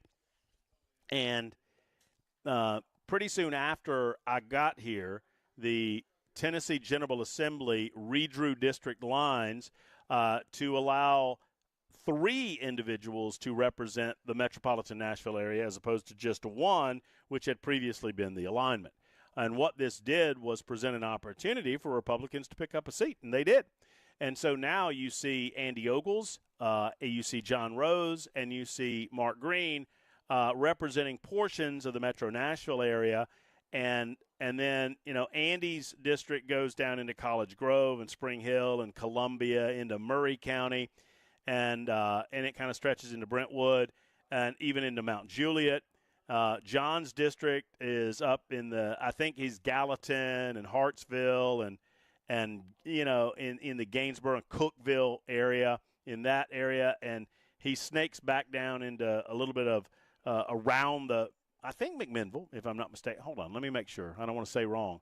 No, I don't think he didn't quite get to McMinnville. That's Scott Des-Charlet that's in McMinnville. But John Rose is all in Cumberland County and Jackson, DeKalb County, Cannon, half of Wilson.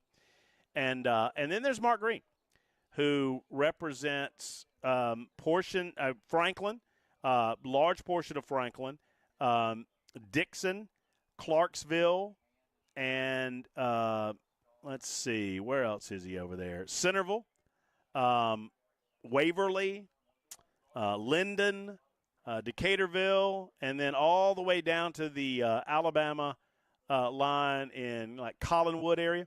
So the question would be, as Mark Green retires, who is the leader that you would like to see representing the 7th congressional district? Because obviously these opportunities do not come along very often. It's very difficult to beat an incumbent anywhere. And obviously primarying an incumbent with the power and the gravitas that a Mark Green would have would be very difficult. But with that seat opened up, it opens up opportunities for public service to others. Who would you want to see in that seat? 615-737-9986. While you're considering that and getting those calls in here, I believe Jamie's been holding on for some time, and I appreciate very, very much your patience. Jamie, thank you for your call. Good afternoon. You're on the Matt Murphy Show. Yes, sir. Thank you very much. Weaver, sound quality great, news top notch. But my thing is, all these people are worried about due process out. Why haven't they went through due process in?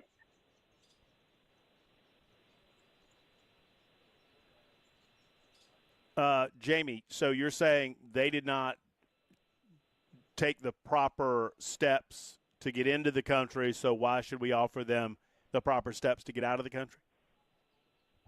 Yes. I mean, they're not part of this country at all, and they come in illegally.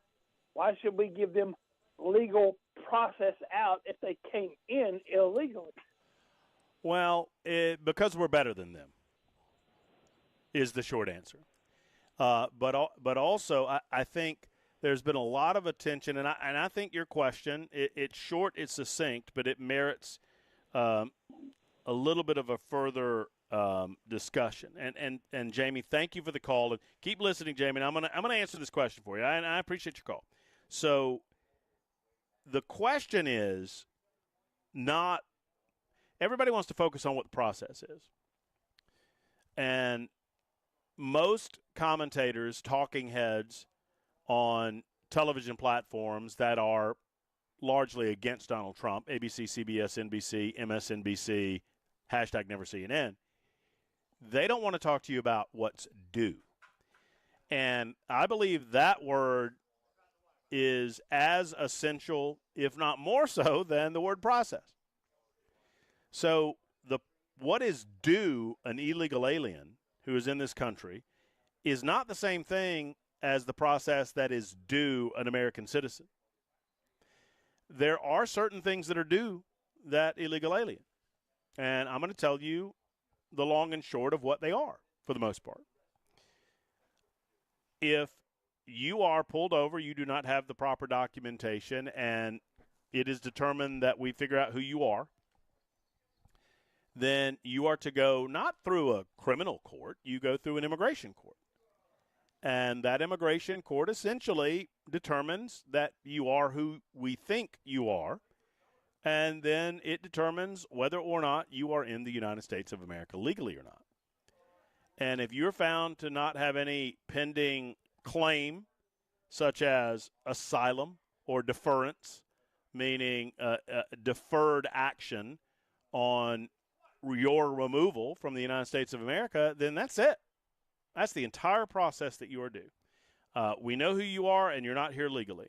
And so we are going to return you to your country of origin, and you have to make your way back here in a legal fashion.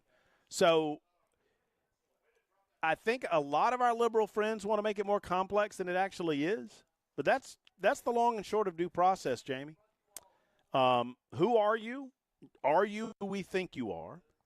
And are you here legally?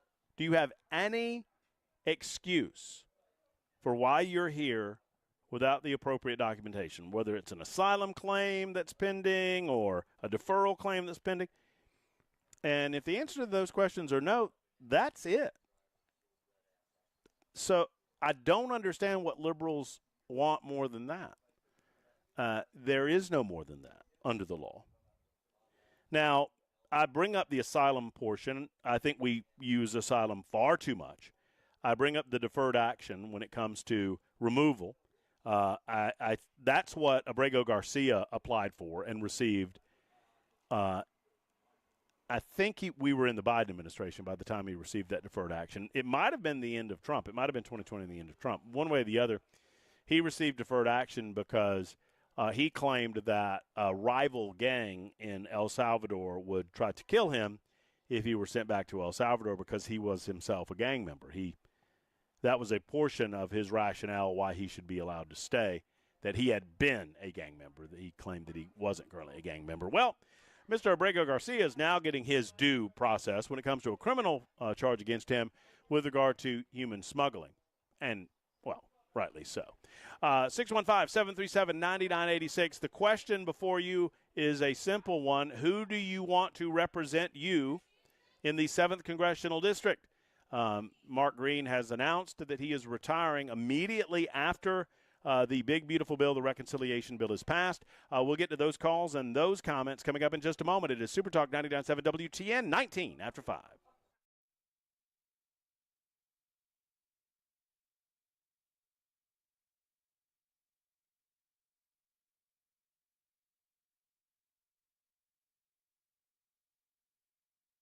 Friends, it's Matt Murphy, and I want to talk to you for a moment about Savory Spice. The deliciousness of Savory Spice is on display. And guys, not guys, really. I should be talking to the ladies because, ladies, if your man wants something for Father's Day and he's not telling you exactly what, they have gift-giving ideas at Savory Spice. And Holly, I'm looking on my phone here, because Holly just sent me some of these delicious spice ideas. There is a grilling kit. Oh, my goodness gracious. They have a Savory Spice grilling set with Georgia Boys all-purpose rub, Red Rocks hickory smoke seasoning, Pearl St. Plank salmon rub, Kansas City barbecue rub, Homestead seasoning, Memphis rib rub. It's all in one gift. It's like a gift set of 8 separate grilling rubs and spices that you can get from Savory Spice. Yum. I mean, it's the ultimate barbecue and smoking collection available at Savory Spice. They also have West Coast Burger blend that you can put on the burgers. They've got Carne Asada Spice and Easy Blend. They got it all at Savory Spice. Just look for the beautiful American flags set out front of Savory Spice in lovely Franklin, just off the square. And when you go by and see Holly and David and the rest of the crew, do me a favor and tell them that Matt Murphy sent you to the delicious Savory Spice.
Hey, folks, it's Matt Murphy, and currently I have no idea what I'm doing, but I'm about to figure it out. Oh, I do now. Now I know it's Premier Generators.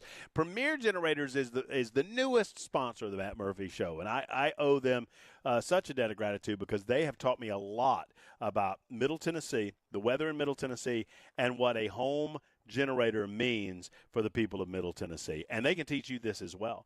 A phone call and a conversation. And once again, I want to assure you of something. At Premier Generac Generators, they're not trying to sell you something. They're not trying to upsell you. They just want to make you aware of the life that you lead without a home generator and the life that you lead with one.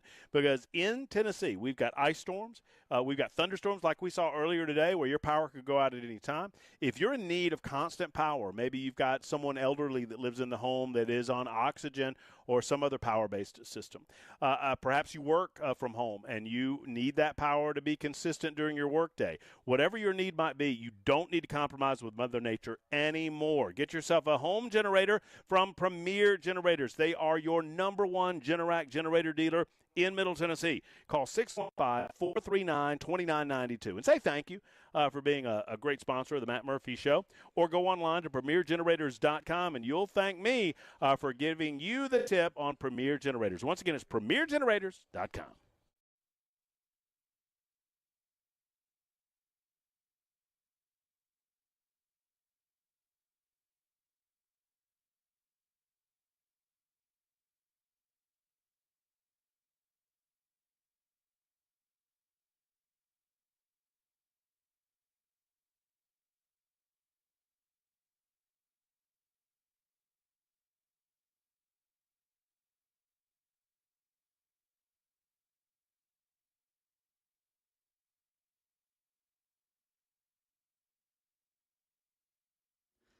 Tennessee's 7th District Congressman and House Homeland Security Committee Chair Mark Green says he will officially retire from Congress.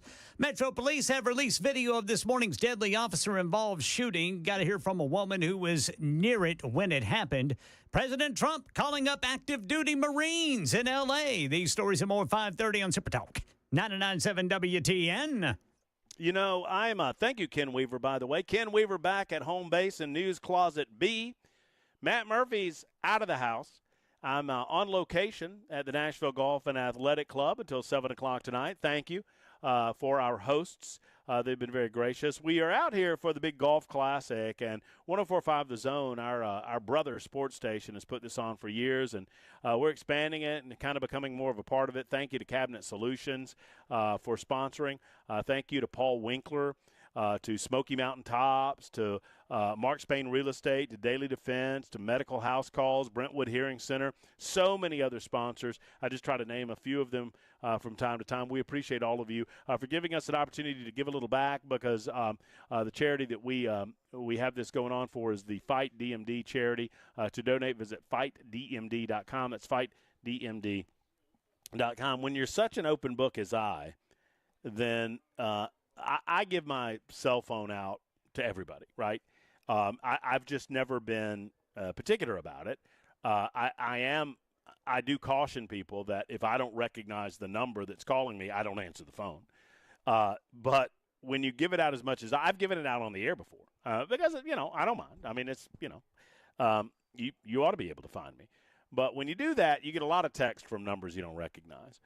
And there's a number that has texted me with a fair amount of regularity that I don't recognize. I don't know who this person is. But at 5:24 in the p.m., just several minutes ago, I got a text from this number. And last time they texted me, they said, hey, why haven't you mentioned why Ken Weaver's out today? That was when Ken was on vacation. Well, this one, hey, Matt, anything interesting about that zebra? Yeah. Well, I mean, other than it was caught, I don't think there was anything other than that, Ken. I mean, I think that's pretty much the long and short of it, right? Now, I think Brother Chris had the interesting information from the zebra today. That's true. That there are more zebras either here or a-coming, right, Chris? That's correct, yeah. I don't know if they all came at the same time or not. I also saw something that people were saying that they may belong to Brantley Gilbert. Ah. Well, that's a country artist. Oh, thank you, Chris. You saw my the funny look on my face. I guess he's country. I don't know. I guess. Am I supposed to know who that is? Is that a he, Brantley? Yes. Okay. So Brantley Gilbert. Yeah. The Brantley Gilbert. Brantley Gilbert. Wow. That makes a lot more sense then. That he would own the Zebras. Yeah, apparently that has been the scuttlebutt. But some radio station says, no, that was not Brantley Gilbert Zebra. Well, okay then. Okay. Well, how the heck do they know? Yeah, how do they know? Maybe he doesn't want anybody to know. His are still pinned up and accounted for. Maybe he's got some zebras. You don't know. I don't know. One way or the other, we'll try to figure it out, and we'll get to the bottom of the zebras for you as new info comes available. We'll get to the bottom of Simone Biles and her slam of Riley Gaines, which seemed to come out of left field nowhere. We'll get to that. And Nincompoops in the News is up coming up in just a couple of minutes. Right now it's Andy's turn in MJ Mount Juliet. Andy, what is going on? Hey, buddy. Hey, I'll try and make it quick. But I work as an electrician, and a lot of job sites, you wouldn't believe how many times I'm the only one that speaks English on a job site, which can make it pretty frustrating, when you're trying to communicate and make things efficient. But I guess my question is, the traffic stops and what have you for ICE, that's great, but why can't they just start hitting a bunch of construction sites and, catch more fish? You know what I mean? And I guess part B would be for general contractors who keep hiring and harboring illegals, why isn't there some kind of punishment for that? You know what I mean? Well, there is. We just don't. There should be. Right. It's crazy. But you know what I mean? It's like there's so many. Well, here's the way they get around it. I mean, this might not satisfy you, Andy, but I'll tell you the way that they get around it, okay? Mm-hmm. The I-9 form became the E-Verify, right? And E-Verify only, I think you have to have over 35 employees, I believe that's right, in order to have to go through E-Verify. E-Verify is a much more efficient and much more a system that operates much better, and it's much more difficult to fake documents through the E-Verify system. So the way that these businesses get around it is the word knowingly. It is illegal for any business in the state of Tennessee, or anywhere else for that matter, to knowingly hire an illegal alien. And all of these business owners will tell you that they did not knowingly break the law, because they either do one of two things. They either accept the information that they are given and they file it through E-Verify or file it through the standard I-9 form, and it doesn't get flagged, or they use subcontractors, and this is what happens a lot in the construction industry. They use subcontractors, and those subcontractors don't they just hire whomever, and the subcontractors file their individual paperwork. So the sub is a legal person, and they hire 30 illegal aliens, right? Right. And so the contractor uses the sub's information, and so the contractor's not doing anything illegal. The sub is, but the sub's flying under the E-Verify radar because they have less than 35 employees, and a lot of these employees are just day laborers. They're just flying below the screen. You see, so, and everybody looks the other way. Yeah. So is it illegal? Couldn't ICE though, like, start crashing some of these sites and I don't know, and sorting it out, or we're going to go to the news, and you keep listening, Andy. I'm going to try to find the answer to that. I don't know if it's legal for ICE to engage in on-site activity on private property like that. I don't know that they necessarily have, but maybe they do. Let me try to find a good answer for that. Thank you, Andy, for the call. Got to get to the news. It's 32 after the hour on Super Talk.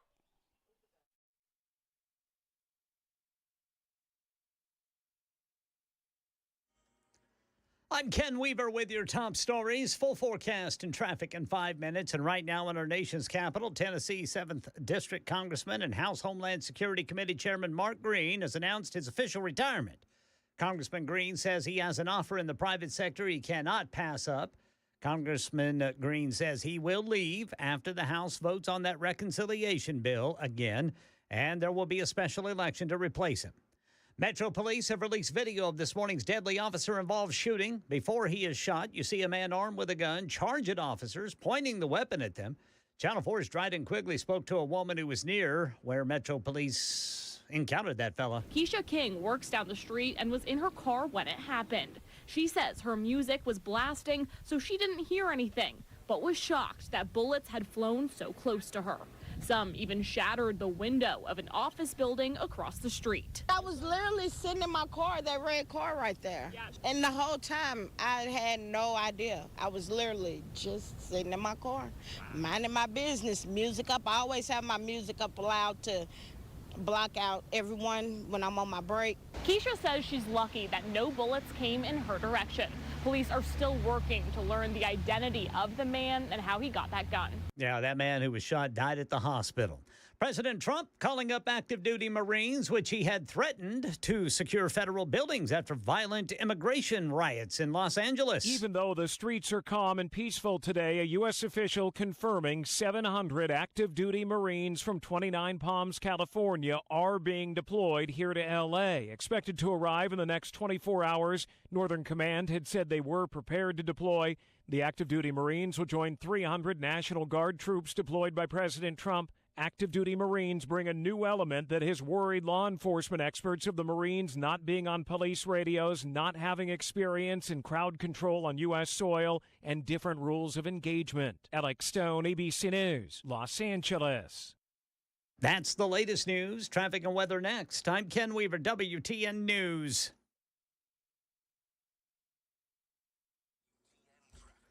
Donaldson got a crash reported by police blocking the left lane, Briley Parkway northbound at Elm Hill Pike. In Jolton, Highway Patrol says there's a crash 24 westbound at New Hope Road. Over by the airport, the right shoulder blocked by a crash, 40 westbound at Briley Parkway East. Traffic every 10 minutes every morning on Super Talk 99.7 WTN.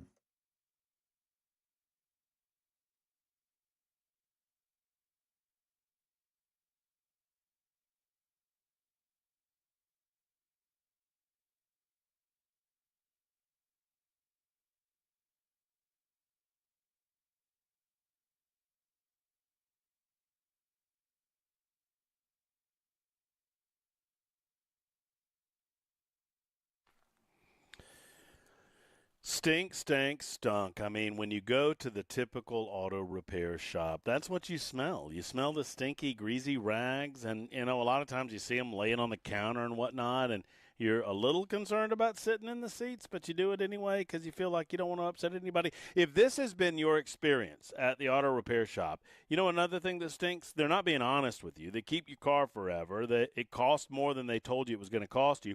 You need to get a Eurofix because at Eurofix, they take the stink out of European auto repair. At Eurofix, you get a free 15-minute no-wrench inspection. At Eurofix, you never get a high-pressure sales tactic. They're not trying to fix something that isn't a problem with your vehicle. At Eurofix, you get a 3-year nationwide warranty and a free loaner car with every repair appointment, and you never pay dealer prices. At Eurofix, in Franklin, 100 Oaks, Murfreesboro, Belmead, and Mount Juliet, you can get good auto repair at an inexpensive price right now, and you don't have to wait for it. Go and call Eurofix today or go online at myeurofix.com, 844-EUROFIX. That's 844-EUROFIX or myeurofix.com. Tell them Matt Murphy sent you to Eurofix.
It is Super Talk 99.7 WTN. I'm sorry, I don't mean to giggle as I come back on the air, but I'm kind of laughing because I was pre-reading my nincompoop today, and it's pretty good, guys. It's pretty funny. I got a real good one, boys. I got a real good one. Strong to the hole, as they say. All right, we're going to do that in just a moment. Just to update you at 39 after the hour, I'd love to hear from you on the phone lines. I know Mike's holding there, and we'll get to you, Mike. But on the matter of illegal aliens in the state of Tennessee, so I'm pretty sure I'm basically right, and I'm confident in my assessment of how things are done in the real world. Okay, and much of that's being confirmed by certain people. I won't name names, but one particular person who said that he works in the construction business said, "You nailed it, Matt Murphy." Second part of your answer is the most common practice. You just need one guy, a subcontractor, that you pay legally, and after that, it's none of your business or concern. I'm definitely not condoning the behavior. I'm just clarifying it. Been in the construction management business for 15 years in Nashville. This is the way that it works. Yeah, it's the way that it works. After I pay the subcontractor, it's up to him to pay his workers. It's up to him to employ his workers, and it is, as the super texter says, none of my business, but I know what's going on, and he knows we all know what's going on. And it's going to take the adults to come into the room and say, you know what, we have to put a stop to all of this.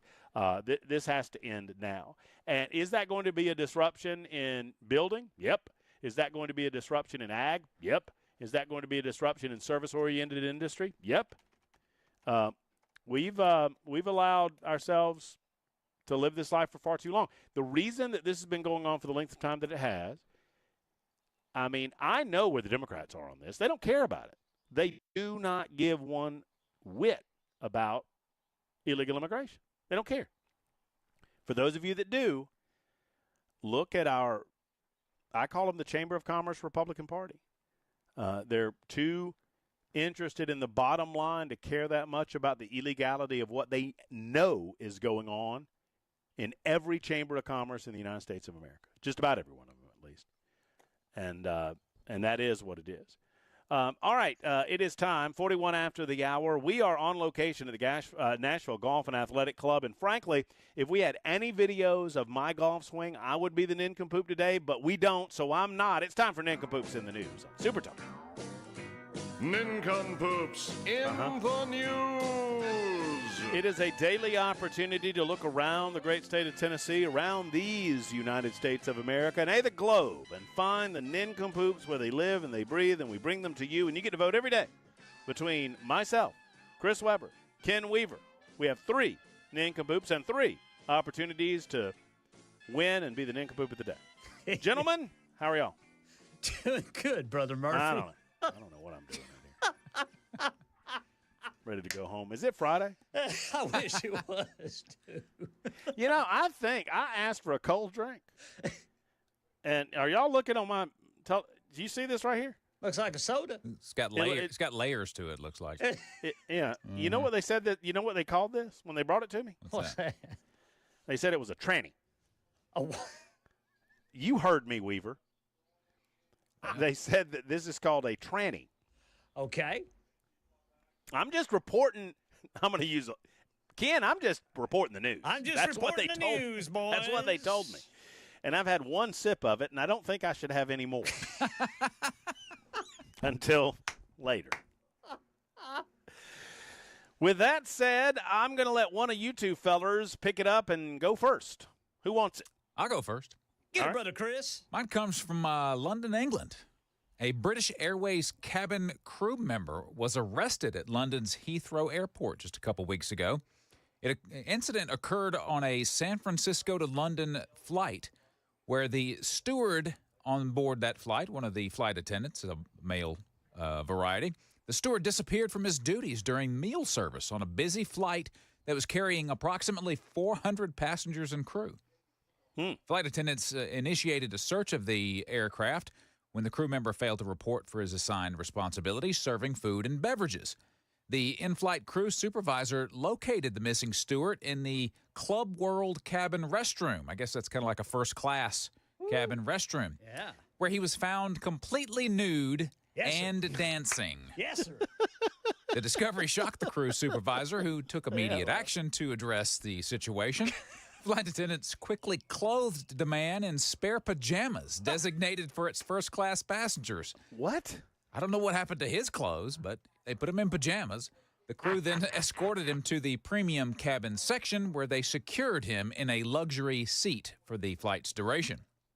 Police then arrested the flight attendant immediately after the plane landed, and medical personnel assisted the crew member, who required a wheelchair transport from the aircraft. He received medical attention as part of the emergency protocol. Crew members suspect the flight attendant consumed drugs before or during the incident. You think? Yeah. British Airways has acknowledged the incident and confirmed that they are cooperating with law enforcement. The airline directed all inquiries to police, treating the matter as a criminal investigation. Well, I guess so. So no word on where his clothes were? No word on his clothes or what he took. But I want some of what he was having. He was having a good old time. He might be sipping on a tranny. Well, honestly.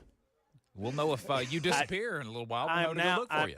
I'm now told reliably that the official name of what I'm drinking is called a transfusion. Oh, I don't know if that makes it any better. That helps. Well, maybe. A little, perhaps. With that in mind, I'm going to attempt to get through my nincompoop in the news. All right, let's hear it, Brother Murphy. A 21-year-old Saudi Arabian man called 911 early in the week to complain that he paid $300 for a private room at a strip club and, quote, this is what he told the 911 dispatcher, that he requested sex from a staff member and was denied. According to a Florida police report, investigators say that, and this is the name on the police, Sultan Anafani. Sultan Anafani. On the fanny. That's just the pronunciation I'm going with, Weber. Called police around 1 a.m. Sunday morning. Sultan did. This is the Sultan Anafani. With his tale of woe regarding his evening at the Oz Gentlemen's Club in Clearwater, Florida. Anafani told a police operator that club security took his $300 from him. Anafani was still on the line when cops made contact with the perturbed patron. Anafani told Deputy Chase Falls that he, quote, paid an employee at the location $300 for sex. However, he did not receive sex. That prompted him to dial 911. Strip club personnel told police that Anafani, quote, obtained a private room and then after obtaining the private room, requested sex from a staff member. And that request was rebuffed because, quote, we don't do that. Anafani? What do you mean? Anafani was intoxicated, smelled of booze, and slurred his words when questioned by the police. I'm shocked. Arrested for misuse of the... This is the sad... They arrested him for misusing the 911 system, which is a misdemeanor. Anafani was booked into the county jail, released from custody after his $500 cash bail was posted by a man who works as an instructor at a Miami flight school. I don't know what that has to do with the story, but there's something going on there. Court and jail records do not list Anafani's occupation or whether he was a student. He turned 21 1 week before visiting the magical land of Oz. One more question, Skipper. You don't happen to have a pilot by the name of Anafani, do you? We're going to need to see him outside. So there's no sex in the champagne room. That, according to Chris Rock. So there you go. No, Mr. Weaver. All right. This is several years ago, boys. In fact, it's about 10 years ago. But I was looking for a specific subject, and it came up, and by God, I'm going to use it. Okay. There you go. Police have charged a man with trespassing, public drunkenness, and indecent exposure after he was caught on a neighbor's Pennsylvania farm in the nude. Oh, boy. Drinking beer with pigs. Police in Manor... With. Yeah. Police in Manor Township, Lancaster County, say 64-year-old Larry Henry told them, I just like pigs, when they found him in the hog barn around 10:15 that evening. Henry faces a preliminary hearing. Well, he did face one. That's been about 10 years ago. His defense attorney didn't immediately return a call for comment. He really did like pigs. According to arrest papers, Larry Henry had been banned from this farm since he got caught trespassing 4 years prior. Now, at the time of his arrest, police say Henry, kind of like Anafani, smelled of alcohol and acknowledged drinking. He had a six-pack of beer while hanging out with the hogs. Police say here's the kicker, boys. You ready? Police say the brand of beer was in keeping with the overall theme. Henry was drinking hams. Yeah, he was. I didn't even know they still made that. Grab you some of them suds there, Porky. Let's go. Sir, what are you doing? I just like pigs. Man, they get me. Yeah. Me and Porky and Arnold just having some brews. They get me. I just feel they get me. I get the feeling that he's probably been back to that farm since this story. Yeah, I should look him up in the police blotters. The more I drink, the prettier you get. Yeah. Drinking beer with pigs. Wow. Well, you know what? I'm sad to say that I've had beer with words. There you go. There's Nincompoops in the news. It is 10 minutes until the top of the hour. Super Talk 99.7 WGN. You may vote. Ken Weaver, Chris Webber, Matt Murphy. 615-737-9986. 615-737-9986. I just like pigs. I don't know what to tell you. That ain't illegal. Come on. I mean, I don't, frankly, outside of trespassing, I don't think there's anything illegal about that. It is 10 until the top of the hour. We'll reset, tell you about the breaking news regarding Congressman Mark Green. If you've not heard, stay tuned. Super Talk 99.7 WTN.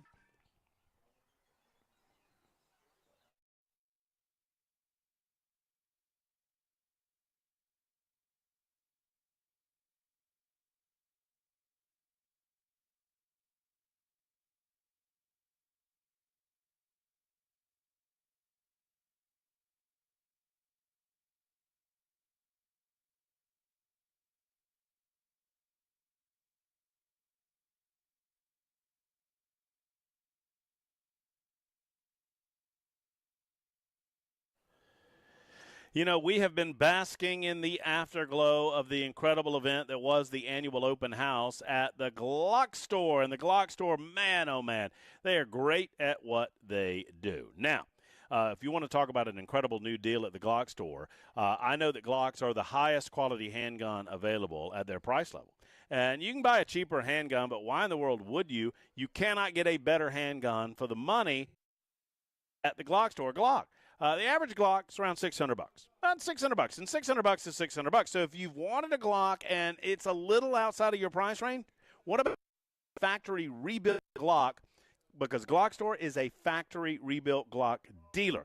A rebuilt Glock might have been a retail display gun that got a little scratch on it. It could have been a brand new Glock that had a blemish in the finish. Or whatever the situation might be, there's a lot of reasons why the Glock might have to go back to the factory. But here's the deal. They deconstruct it, then they reconstruct it, and they come back perfect. It's like a brand new gun. But they would never tell you that it's a brand new gun if it's a factory rebuild. And here in lies the discount. $100 off the original price is the general line of thought here. Find out what's currently available. Go to my friends at the Glock Store at glockstore.com and type in factory rebuilt in the search bar. If you can't tell the difference because, well, you can't tell the difference, why pay the difference? The Glock Store, minutes away from the airport, worth the drive from anywhere.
Well, it looks like voters in Tennessee's 7th Congressional District will have a special election. We'll tell you about it at 6 on Super Talk 99.7 WTN.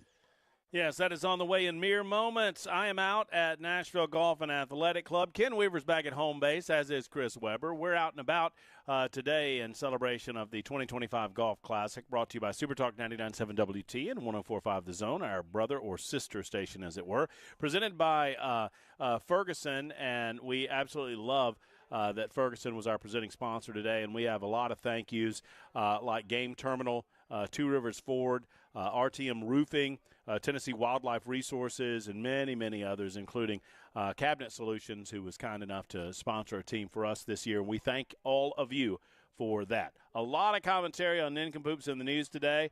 I vote for I just like pigs is a very common refrain on the super text line. I just like pigs. Did the pigs squeal on him? That's funny. That's funny. See, did the pigs squeal on him? I like that. And let me see. Larry wants to know, why does Ken keep bringing up my past? That's funny. And then, and I knew this Back 40 Brewing Company out of Alabama, Ken. Yes, sir. I think they're in Gadsden. They have a brand of beer, and it's pretty good, called Naked Pig. So there you go. So maybe he's drinking some Naked Pig try with some of that. Some Naked Pigs. You never know. But I'll have to finish up the tally, but I believe it's somewhere in the neighborhood of Ken Weaver or Chris Webber. Matt Murphy's woefully behind, per usual. So Mark Green, as Ken just teased to you, Congressman Mark Green has retired again. Mark Green retired before, was apparently convinced to stay, and now he has decided to retire again. And I'm not going to get too excited about it until he does, because we were excited about the possibility of a retirement before, and he decided he didn't want to retire then. We will continue to discuss it now on Super Talk 99.7 WTN. Stand by.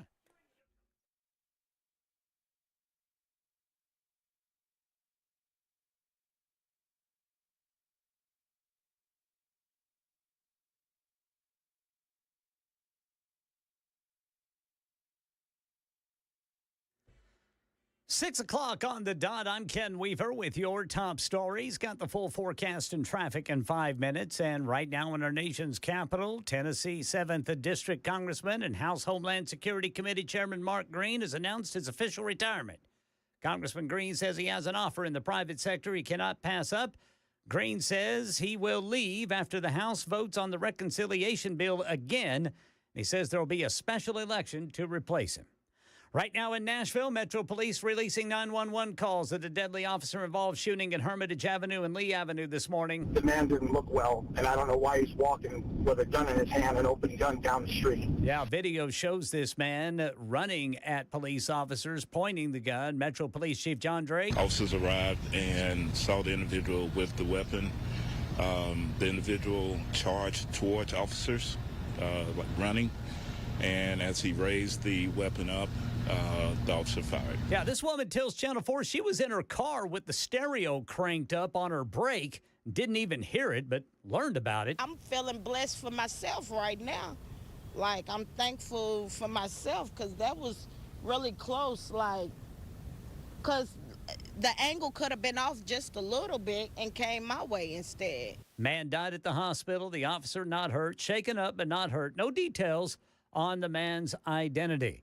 Right now in California, after a weekend of violent protest over ICE raids. Around 700 active duty Marines are now being deployed by President Trump, expected to arrive here from 29 Palms, California by Tuesday afternoon. Trump had been threatening to send in active duty military, and now he's doing it. They will join 300 National Guard members already deployed under federal order. Law enforcement experts worry the Marines will come with different rules of engagement, not on police radios, and little to no experience in crowd control on U.S. soil. Alex Stone, ABC News, Los Angeles. California suing President Trump over his federalization and deploying of California's National Guard to those protests over the weekend.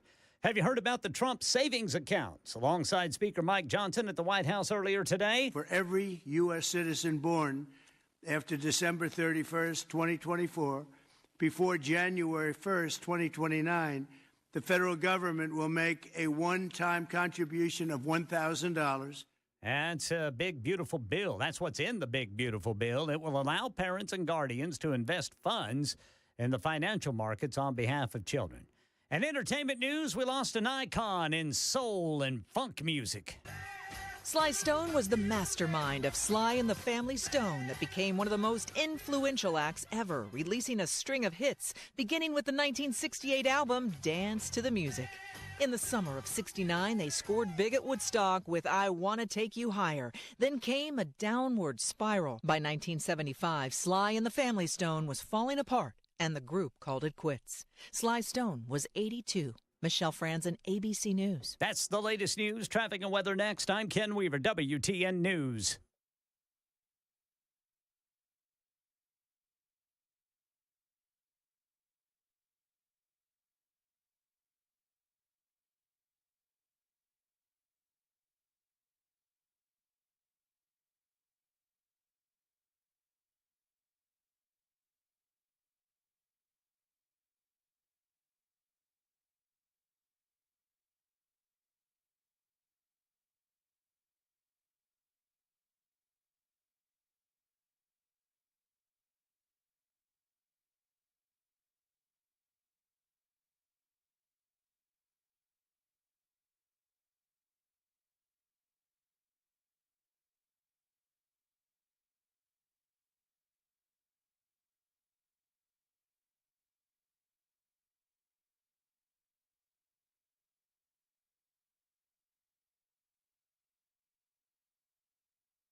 Overturned vehicle and the roadway is down to one lane. We're talking 40 eastbound between Fessler's Lane, exit 212, and the 2440 eastern split there at exit 213B. In Jolton, Highway Patrol says there's a crash 24 westbound at New Hope Road. And in Franklin, Highway Patrol says there's a crash 65 southbound at I-840. Traffic every 10 minutes every morning on Super Talk 99.7 WTN.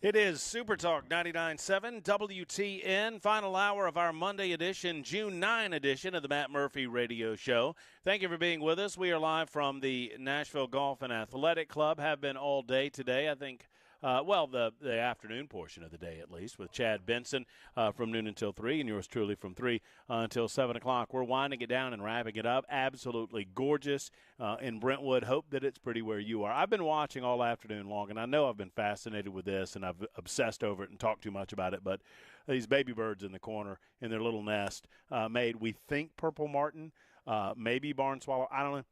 One way or the other, watching Mama and Daddy Bird constantly come back to feed their babies, constantly coming back. And they don't like me very much, but, oh well, most of God's creatures don't. And then there's the completion of our nincompoops in the news tally. Once again, Chris Webber, Ken Weaver's delivery beats us both. Ken Weaver has won. I would suggest that it's a little bit cheating. Going back 10 years for a story, but you know what? It's never been done on nincompoops in the news before. And that's fair. And the Ken's story also gets the best comment of the day on the super text line, at least so far, as 2346 has written in and says, a lot of people better hope it's not published every time they get drunk and naked with a bunch of pigs. Fair point. Fair point made. LA officials are saying that they are struggling to curb downtown violence in Los Angeles after an ugly night of vandalism, burglaries, and clashes in downtown LA.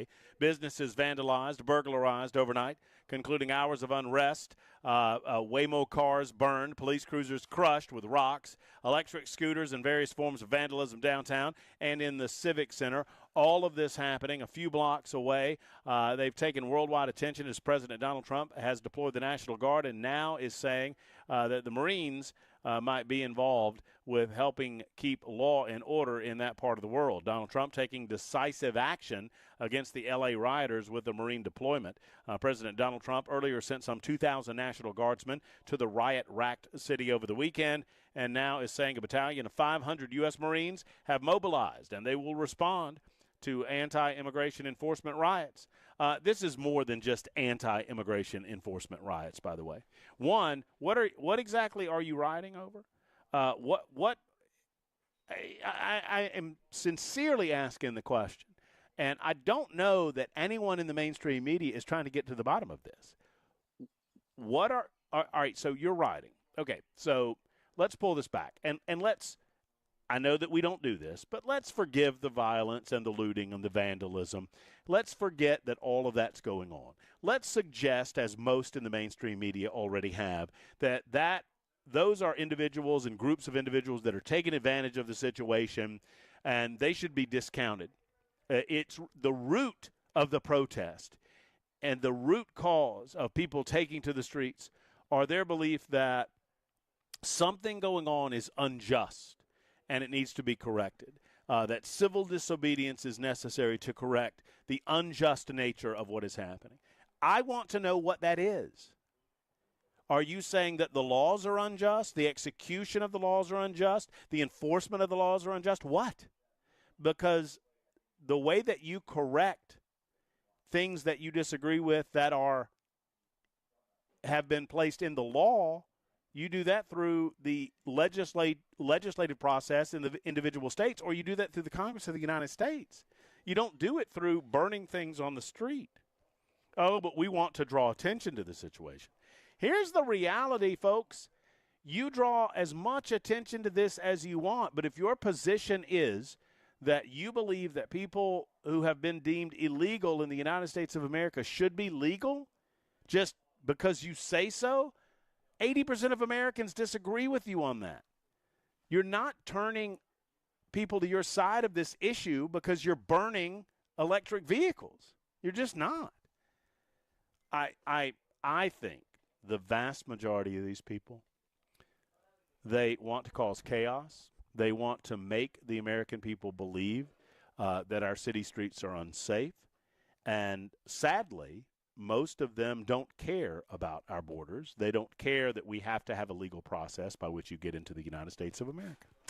And sad as it is to say, they have this belief system that they think extends to most of America. And it just doesn't.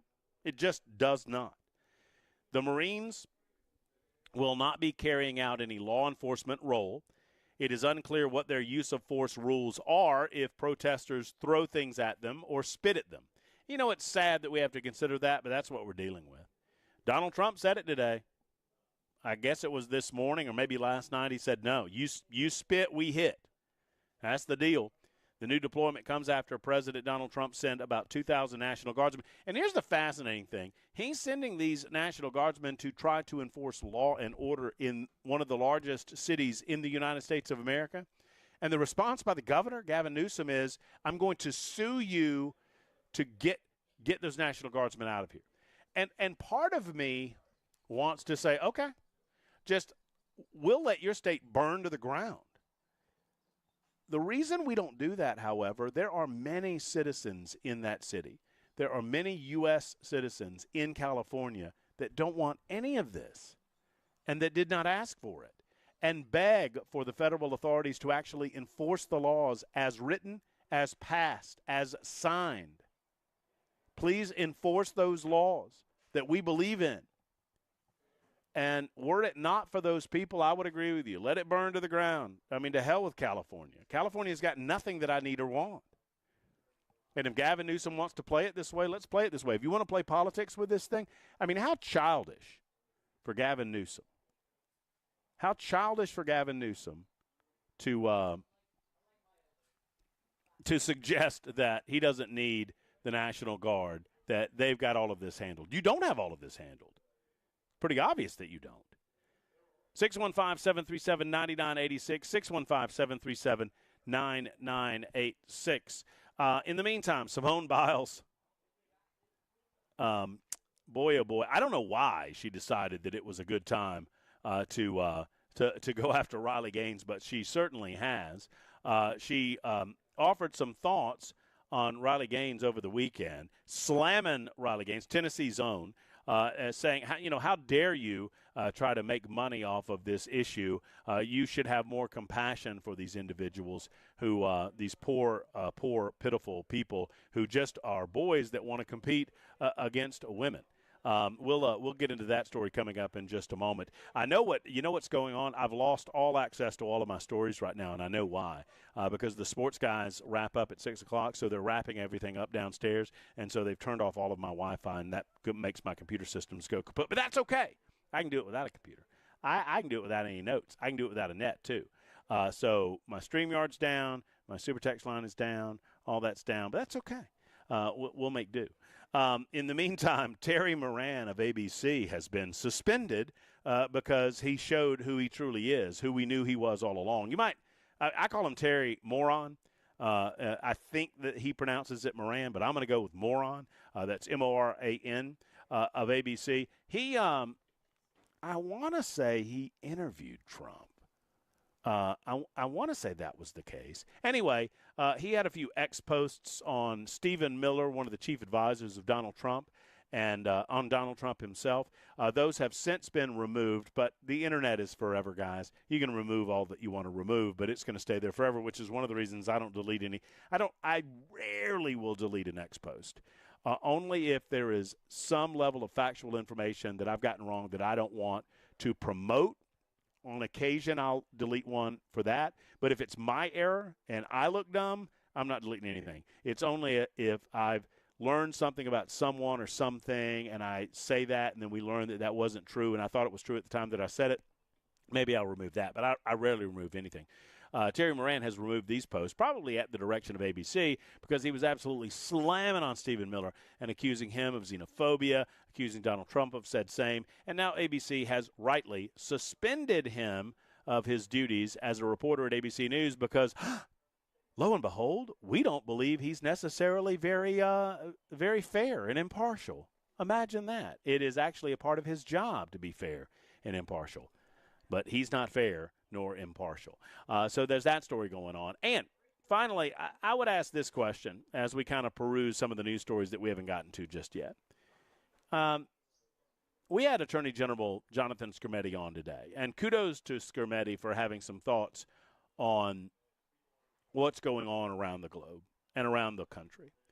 I want to speak to our leadership in the state of Tennessee, and I'm just a guy with a radio show, and what I don't know would fill this I mean, I'm looking at a beautiful golf course, and you could cover this golf course with 10 feet of what I don't know about a lot of different things. But I know this. I feel like I know the South. Lived here all my life. I feel like I know the people of the South. And I want to know where leadership is in this state, stepping up and making a statement before something along the lines of what has happened in Los Angeles or San Francisco or Minneapolis, Minnesota. If any of that stuff should come to us, if any of that stuff should come around here, we better get in front of that. Because I believe that if any of that comes here, that you don't need to make the good old boys in pickup trucks have to handle this on their own. And let me promise you that if they see if the good old boys in pickup trucks see a vacuum of leadership, if they don't see our political leaders stepping up and handling this, if they don't see our sheriffs and our law enforcement agencies and the Metro Nashville Police Department or the Memphis Police Department or wherever it might be, if they don't see our law enforcement agencies handling this and the political leadership of those agencies stepping up and stepping out and speaking against that kind of crap, if it comes here, what do you think would happen to some of these Antifa boys and girls? But mostly, what do you think would happen to those folks? I mean, there's a reason. Who was it that, Jason Aldean, Try That in a Small Town? There's a reason that the left hated that song so much. Because it's true. You don't come and try that in a small town. Because we don't put up with that crap. And it has nothing to do with the color of your skin. It has nothing to do with your national origin. It has nothing to do with your sex. It has nothing to do with where you're from. It has everything to do with our belief in law and order around here. And I would just call out to state leadership and to local leadership that if we see this nonsense spreading around the country this summer, y'all better be ready to step up and speak out. Otherwise, some good old boys are going to defend their turf and their territory. And that gets dangerous because that gets into the arena of vigilantism, and you don't need that. All right, it's 20 after the hour on Super Talk 99.7 WTN. Short time out, back after this on Super Talk.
Hey, friends, it's Matt Murphy for Stoltzco. Let me talk to you about Stoltzco for just a moment. If you own land and if you're looking to do something with that property, I want you to put real money into real assets by building on your land. Let Stoltzco sit down with you. Will and his team are incredible. They build high-quality, customized structure at a reasonable price. Stoltzco is the leading company with first-class customer service in the creation of first-class post-frame buildings. We're talking about pole barns, garage spaces, equestrian spaces, event spaces, and yes, indeed, you can turn any and all of these into a beautiful barn dominium.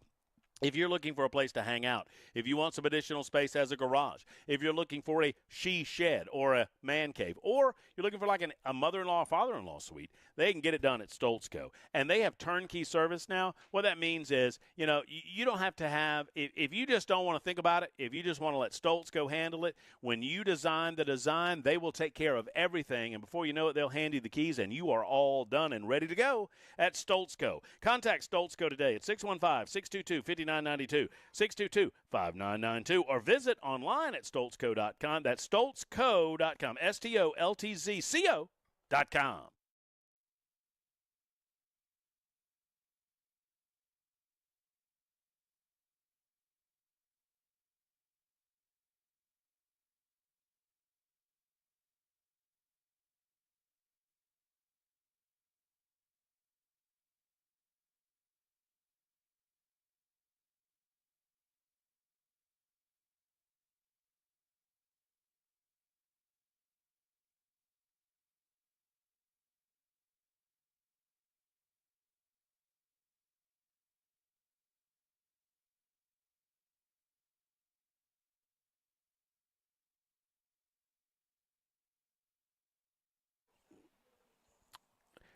Thank you much, Mr. Ken Weaver. We've got several other stories we want to tell you about before we get out of here. I got my intraweb back, so I can tell you a little more about this story regarding Terry Moran, a.k.a. Terry Moron.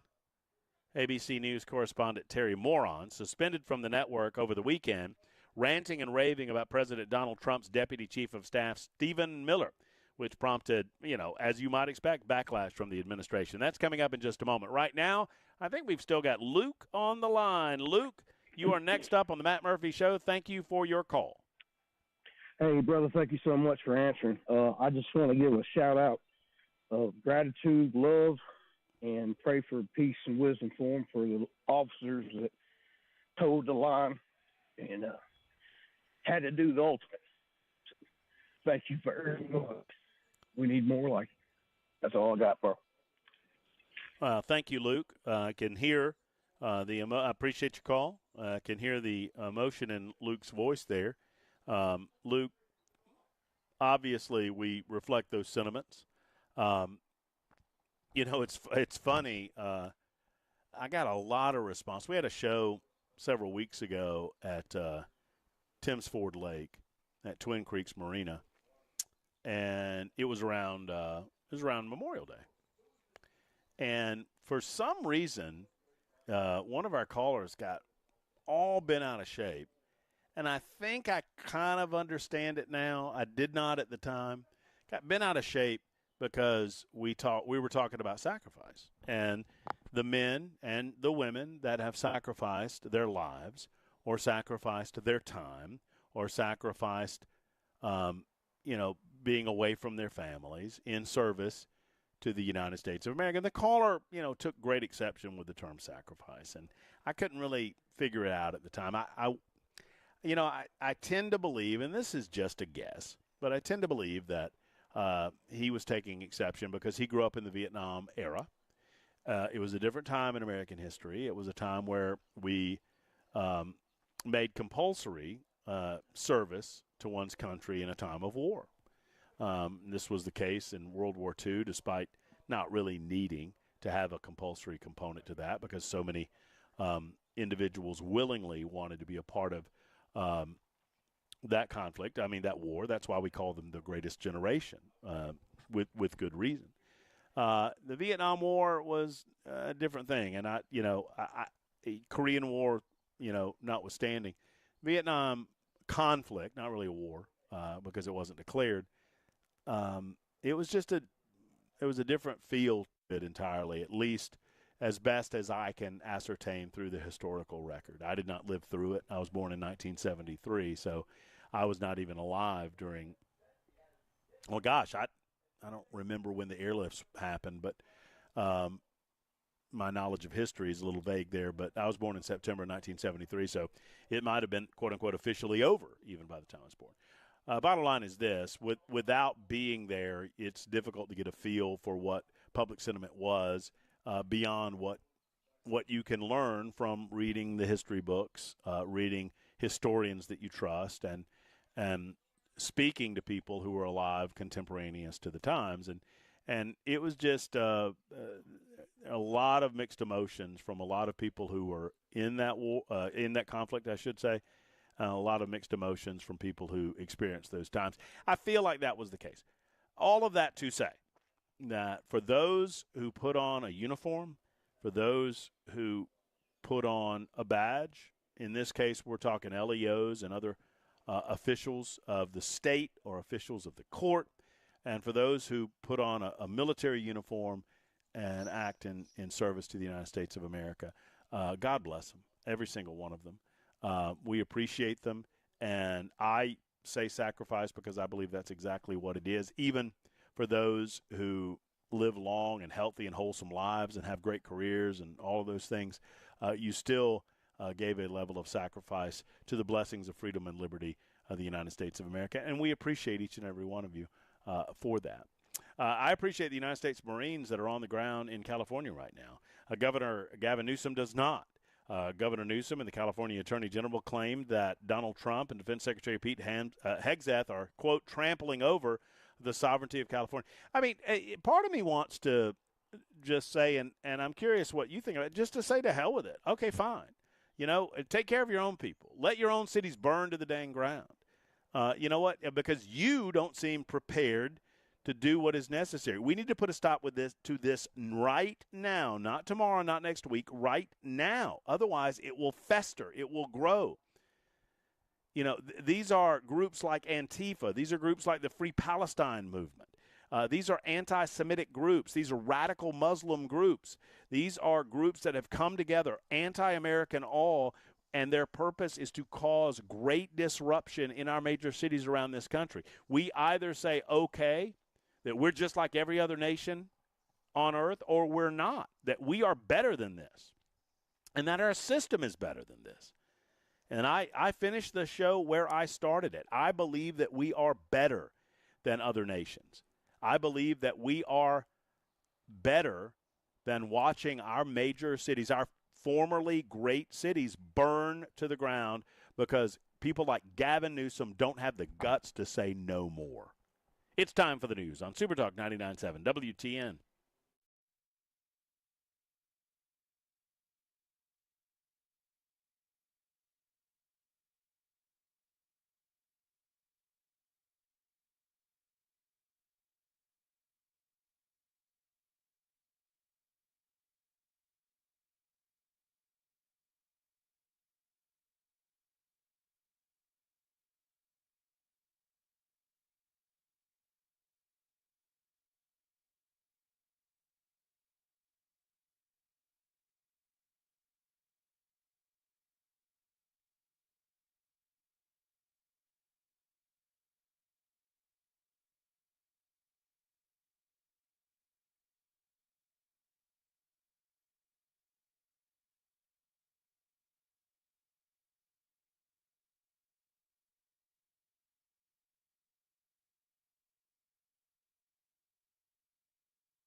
Defense Systems is your one-stop shop for all things defense of your place of business. If you're a decision maker at a place of business, a church, a school, or any place that people gather, I encourage you to get Defense Systems into your life. Brink Fiddler and his team are just great at what they do. They're a life safety and security consultation firm, and they're based right here in Middle Tennessee. They deal with workplace violence, active shooter response, security improvement consultation, emergency and intruder action plans, rapid response medical training, all customized for your facility. You're encouraged to reach out today. You know, I understand that, you know, when we talk about these types of things, it can freak you out a little bit because you don't want to believe that this could happen to you. But I'm here to tell you it could happen to you.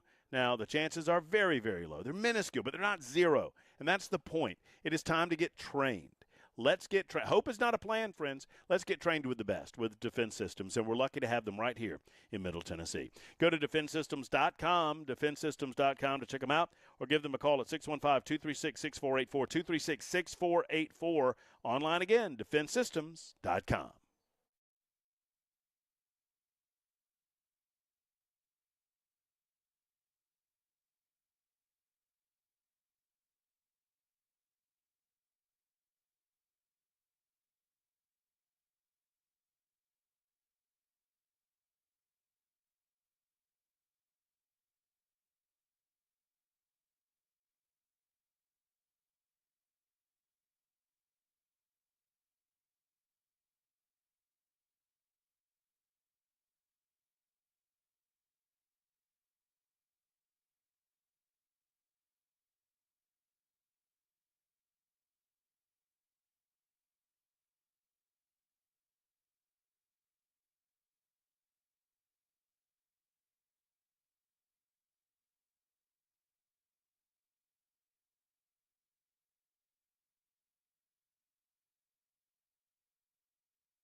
Grace Point Healthcare is affordable, convenient, and comprehensive medicine located right here in Middle Tennessee, in Franklin to be precise.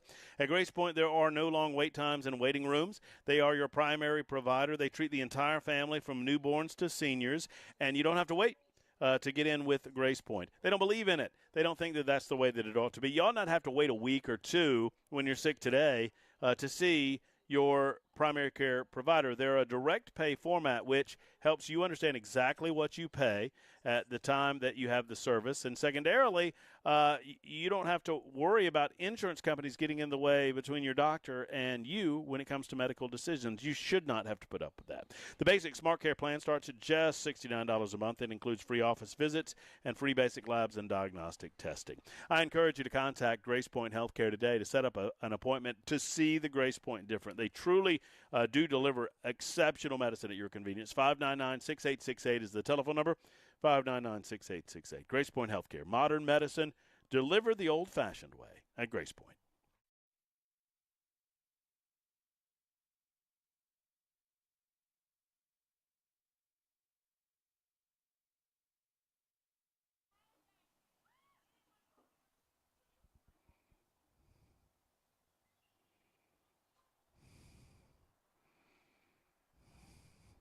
Super Talk 99.7 WTN. It is the Matt Murphy Show. Glad to have you with us. Winding things down from Nashville Golf and Athletic Club. And thanks to our fine hosts, it's a beautiful facility. And, you know, absent that big-time rain shower that came through for about an hour and a half, it's been a beautiful day. Got here early this morning. Broke bread early with a lot of folks from Middle Tennessee coming out to support a good cause. You know, it's presented by Ferguson and a lot of sponsors, and we appreciate every single one of them. The charity was Fight DMD. You can donate at fightdmd.com if you'd like to get into more of that, fightdmd.com. Simone Biles, for really no reason other than she decided she wanted to attack a good friend and Tennessean Riley Gaines, called Gaines, quote, truly sick, among other things. And it did not, I don't think, go as Riley Gaines, or rather as Simone Biles thought it would go. The Olympic great launched into Riley in a post responding to the former NCAA swimmer criticizing softball officials for turning comments off. A post which celebrated a high school state championship win with a transgender player on the team. This is that team that won like 5 games in a row to win the championship, and the guy, biological male, pitched every one of those games, apparently. Biles called Gaines truly sick, among other things, and social media did not react well and get behind the gold medalist. Riley Gaines has responded, pointing out a recent spate of transgender athletes winning championships in girls' sports across the country. Minnesota, California, Washington, Oregon, and Maine are just a few of the states where men or boys have stolen state qualifying spots, state championships, or podium spots from deserving, hardworking girls.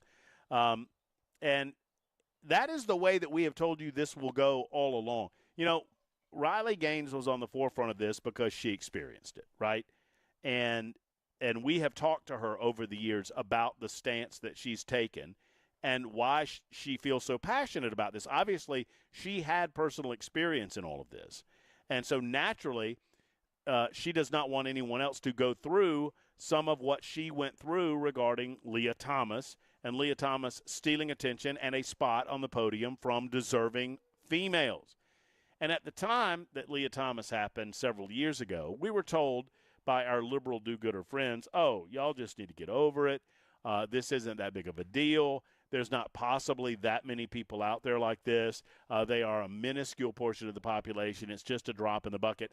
But sadly, as more and more biological boys have decided to be girls for whatever reason, either through genuine gender dysphoria or through a lifestyle choice, they are competing more and more in women's sports. And as we predicted, as I predicted, and as many others have predicted, this is just going to grow, it's just going to get worse, and it's just going to continue to erode and destroy female sports. And no one is downing females. No one is suggesting that females aren't wonderful at what they do, as good or better than men at so many different things. Men and women have basic biological differences, and we recognize those biological differences by separating them in sporting activities, especially sporting activities that are similar in nature, like the 100-meter dash or a marathon or, name your basketball, for example. Swimming, yet another good example. But, golf.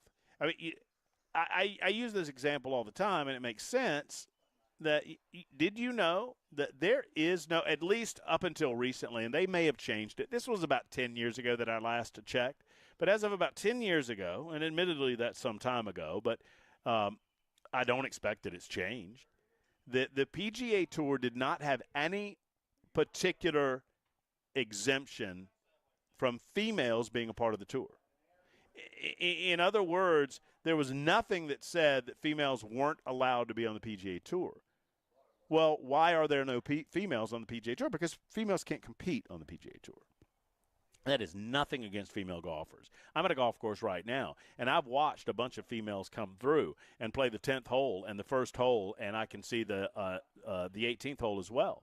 And let me promise you that just about every one of these females that I've watched can outplay me. So that is not – but females at their best cannot compete with males at their best at any given athletic competition. And once again, that's not every single one, and that's not every single female, but it is a biological fact. And most people understand this. But liberals have just decided they're going to lose their mind on any number of issues, and this is one of them. And they double down and they triple down and they quadruple down on this issue to the point where I just don't – it's difficult to even talk to them about it anymore because they refuse to make the – even if they see the difference between biological males and biological females, they refuse to accept that biological males are males at birth. They like to tell you things like, well, they were assigned male. But no, they weren't. They were born male. They were born boys, regardless of what needs to happen, regardless of what mistakes were made. And I say it that way, and it pisses people off, and I say it over and over again. That's not my standard. That's their standard. They're the ones telling me, if you were born with male genitalia, if you were born with male chromosomes, you're telling me that if you desire to be female or you should have been female, you are telling me by definition that a mistake was made. You're telling me that. I'm not telling you that. I don't think mistakes were made. I think you're beautiful as a male or a female, as the case may be. Why Simone Biles decided to get into this fight is beyond me. Maybe she just had enough. Maybe she decided that she didn't like Riley Gaines anymore. Maybe she decided it was time to teach Riley Gaines a message. But let me tell you something. She's not gotten the response that she thought that she would, because a lot, if not a majority, it is close to a majority of the responses that Simone Biles has gotten have been against Simone Biles. The comments, I don't think she was prepared for the comments that came her way. In other words, what are you going up against? What are you smacking Riley Gaines around for telling the truth? And, oh, by the way, Riley Gaines isn't in this for herself. Riley Gaines is in this for the little girls that are trying to compete in their given sports against other little girls. For the high school girls that just want to compete against other high school girls, compete fairly and honestly and let the chips fall where they may. And, oh, by the way, as someone who took some exception with Title IX and Title IX funding at the time that all of that, I mean, when you become aware of Title IX and everything that it entails and all of the parameters and all of the rules and regulations with regard to schools that accept federal funding, it's a morass. But this will destroy the basic concepts of Title IX, that girls deserve equality in terms of funding and they deserve equal station as men with regard to where their sports are for schools that receive federal funding. It'll destroy female sports if you let it. I mean, think about how far we've come in, 10 years? If 10 years? And it's a statistic that I love to remind you of, that you look up the fastest woman on planet Earth in the 100 meters, and then look up the high school boys' times, the all-time records for high school boys in the 100 meters. And you'll see that I think the last time I checked it, it was like 82 or 84 high school boys this year have beaten the all-time female record in the 100-meter dash. Why? Biology. Biology is why. So kudos to Riley Gaines. Hopefully we'll get Riley on at some point this week to talk about her experience and the reaction. I don't believe that it's surprising. I think that common sense is prevailing on this, and nut jobs have taken over the political left in the culture wars and in the political wars, as evidenced by Simone Biles and her comment. And, oh, by the way, Simone Biles, this is the same female that several years ago said, we should never have to compete against men, and so glad we don't have to compete against men, and know your lane. And then she took to body shaming Riley Gaines as well, suggesting that Riley Gaines looked more like a boy, and just some of the most awful comments imaginable. Well, this is a woman who several years ago was fighting against, quote-unquote, body shaming, and now she's engaging in body shaming. I mean, when I first saw some of this, my first reaction was Simone Biles was in a group of people and was drinking. I mean, I'm not saying that's the case. It's just it was my first reaction, is that this feels like somebody is out with friends on a Saturday and has had a couple of cocktails, and some of the friends goaded that person into, well, use your gajillion follower platform to affect some sort of change in this regard, and she decided to do it. Oh, I'll go after this hillbilly Riley Gaines, and I'll show her, and ha, ha, ha, look at how this will happen. And it did not turn out the way that she thought it would turn out. I can promise you that. 49 after the hour on Super Talk 99.7 WTN. We'll wrap things up from Nashville Golf and Athletic Club next on Super Talk.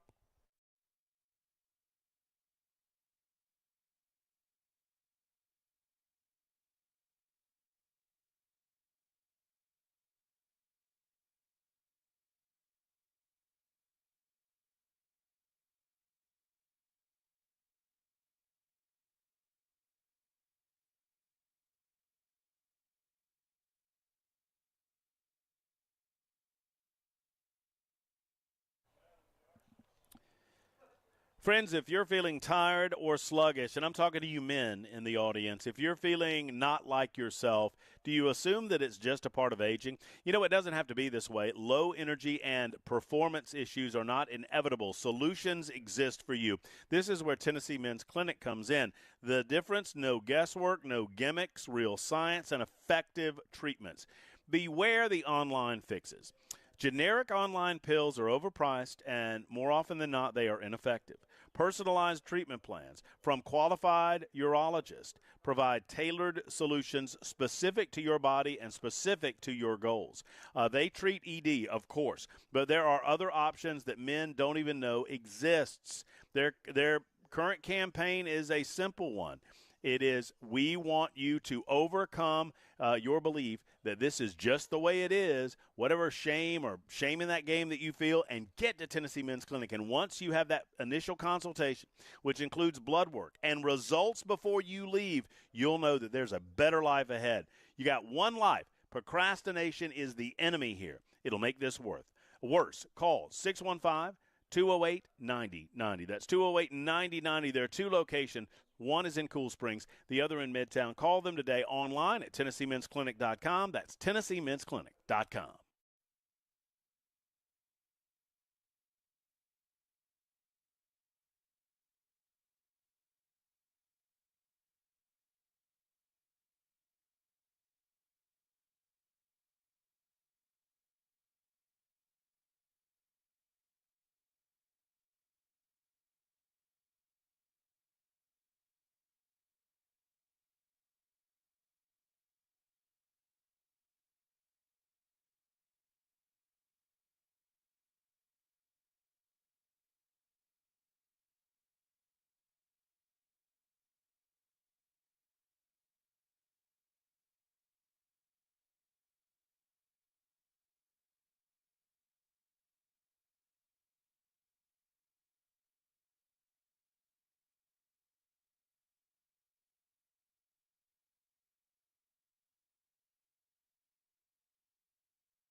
Weather can change in an instant, and you need to be prepared for any outcome. That's why Generator Supercenter of Nashville will help keep your family safe and connected. We make buying a backup generator simple and easy, with financing options available, free in-home estimate, turnkey installations, no worry warranty, and most importantly, the monitoring and service of your fully installed generator. Come see us at our location in Nashville or visit us online. Generator Supercenter of Nashville.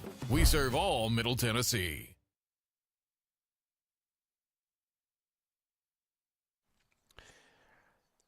As we slowly wind the show to a close, the birds on the veranda are slowly settling in for the evening. Yes, Mr. Brent. What? That's a new story. That's a new. I'll tell you more about that momentarily after I finish talking to the masses. Super Talk 99.7 WTN. We're winding down our Monday edition from Nashville Golf and Athletic Club, and we appreciate all of you taking part in it, especially the Purple Martins who are nesting over to our immediate left. Some of you responding on the super text line. One, I'm not entirely sure what this super texter is saying, but 5644 writes, due process like Ellis Island, better disrespecting illegals, deserve no process. Shut up and listen more, Murphy. And then don't make us send letters and the truth with certified letters to get a dumb 2A, get what a sacrifice is, living or dead. Murphy needs spanking. I'll help. I'm just reading it as written. This sounds like some of the people that I've seen walking off this golf course today. Yeah, better change subject. You are screwed, Nerfy boy. And I said, what are you trying to say here? I don't understand you. Type out your words. And this ain't Boston. I know I two Nerfies here. You are done, Murphy boy. Apologize to the old vets and things will roll over. I don't understand what I'm apologizing for. I spoke the truth. I believe that the veterans of the Vietnam War were treated shamefully. Now, I was not a part of that because I wasn't born. And if I were, this was a part of my childhood where the Vietnam veterans that came back from that conflict were treated not just shabbily, but shamefully. And I think you might be, if I'm understanding you correctly, which is difficult because you're not making a lot of sense on the super text line, but I would suggest that you're misunderstanding me. The shameful nature that came out of that conflict, the way that those people were treated, as unfortunate as it was, taught us a life lesson about treating our troops better. And I saw it. I grew up with it during the first Gulf conflict when I was in high school, when people went overseas. And those men and women in uniform were treated much better at that time. So I don't know what else to tell you in that regard. I do have an update on the Zebra, which is a much better way to leave the show. We now know, and thank you to Nick Barris of News Channel 5. Nick's been on top of this story from the beginning, and according to a Facebook post by Nick Barris, we now know who owns the famous runaway zebra known as Ed. It is Laura and Taylor Ford. He sat down with them to talk about the ordeal over the past week after their zebra was captured after escape in Rutherford County. You know that Ed was captured safely. The Fords say that they are relieved. They feared that the zebra or someone else might get hurt. They're thankful for all the help from the public and law enforcement. Nick Barris asked them why they got a zebra. Taylor said that he always wanted one, and they have a 150-acre fenced farm, and they thought that it would be okay. They did their research, and they purchased a male and two females. The male somehow jumped the fence. Once they realized that he could not safely be corralled, they hired experts to catch wild animals out of Texas. They opted not to use a tranquilizer dart, fearing that once drugged, he might try to run into the road. They opted for netting, which worked, and so Ed is now safe. The Fords say they're going to sell the zebras. So that's the bottom line. So if you're in the market for zebras, contact the Fords. That's going to wrap it up for us. We'll be back in studio tomorrow. Until next time, Mark Levin's up next. Hug your loved ones. So long.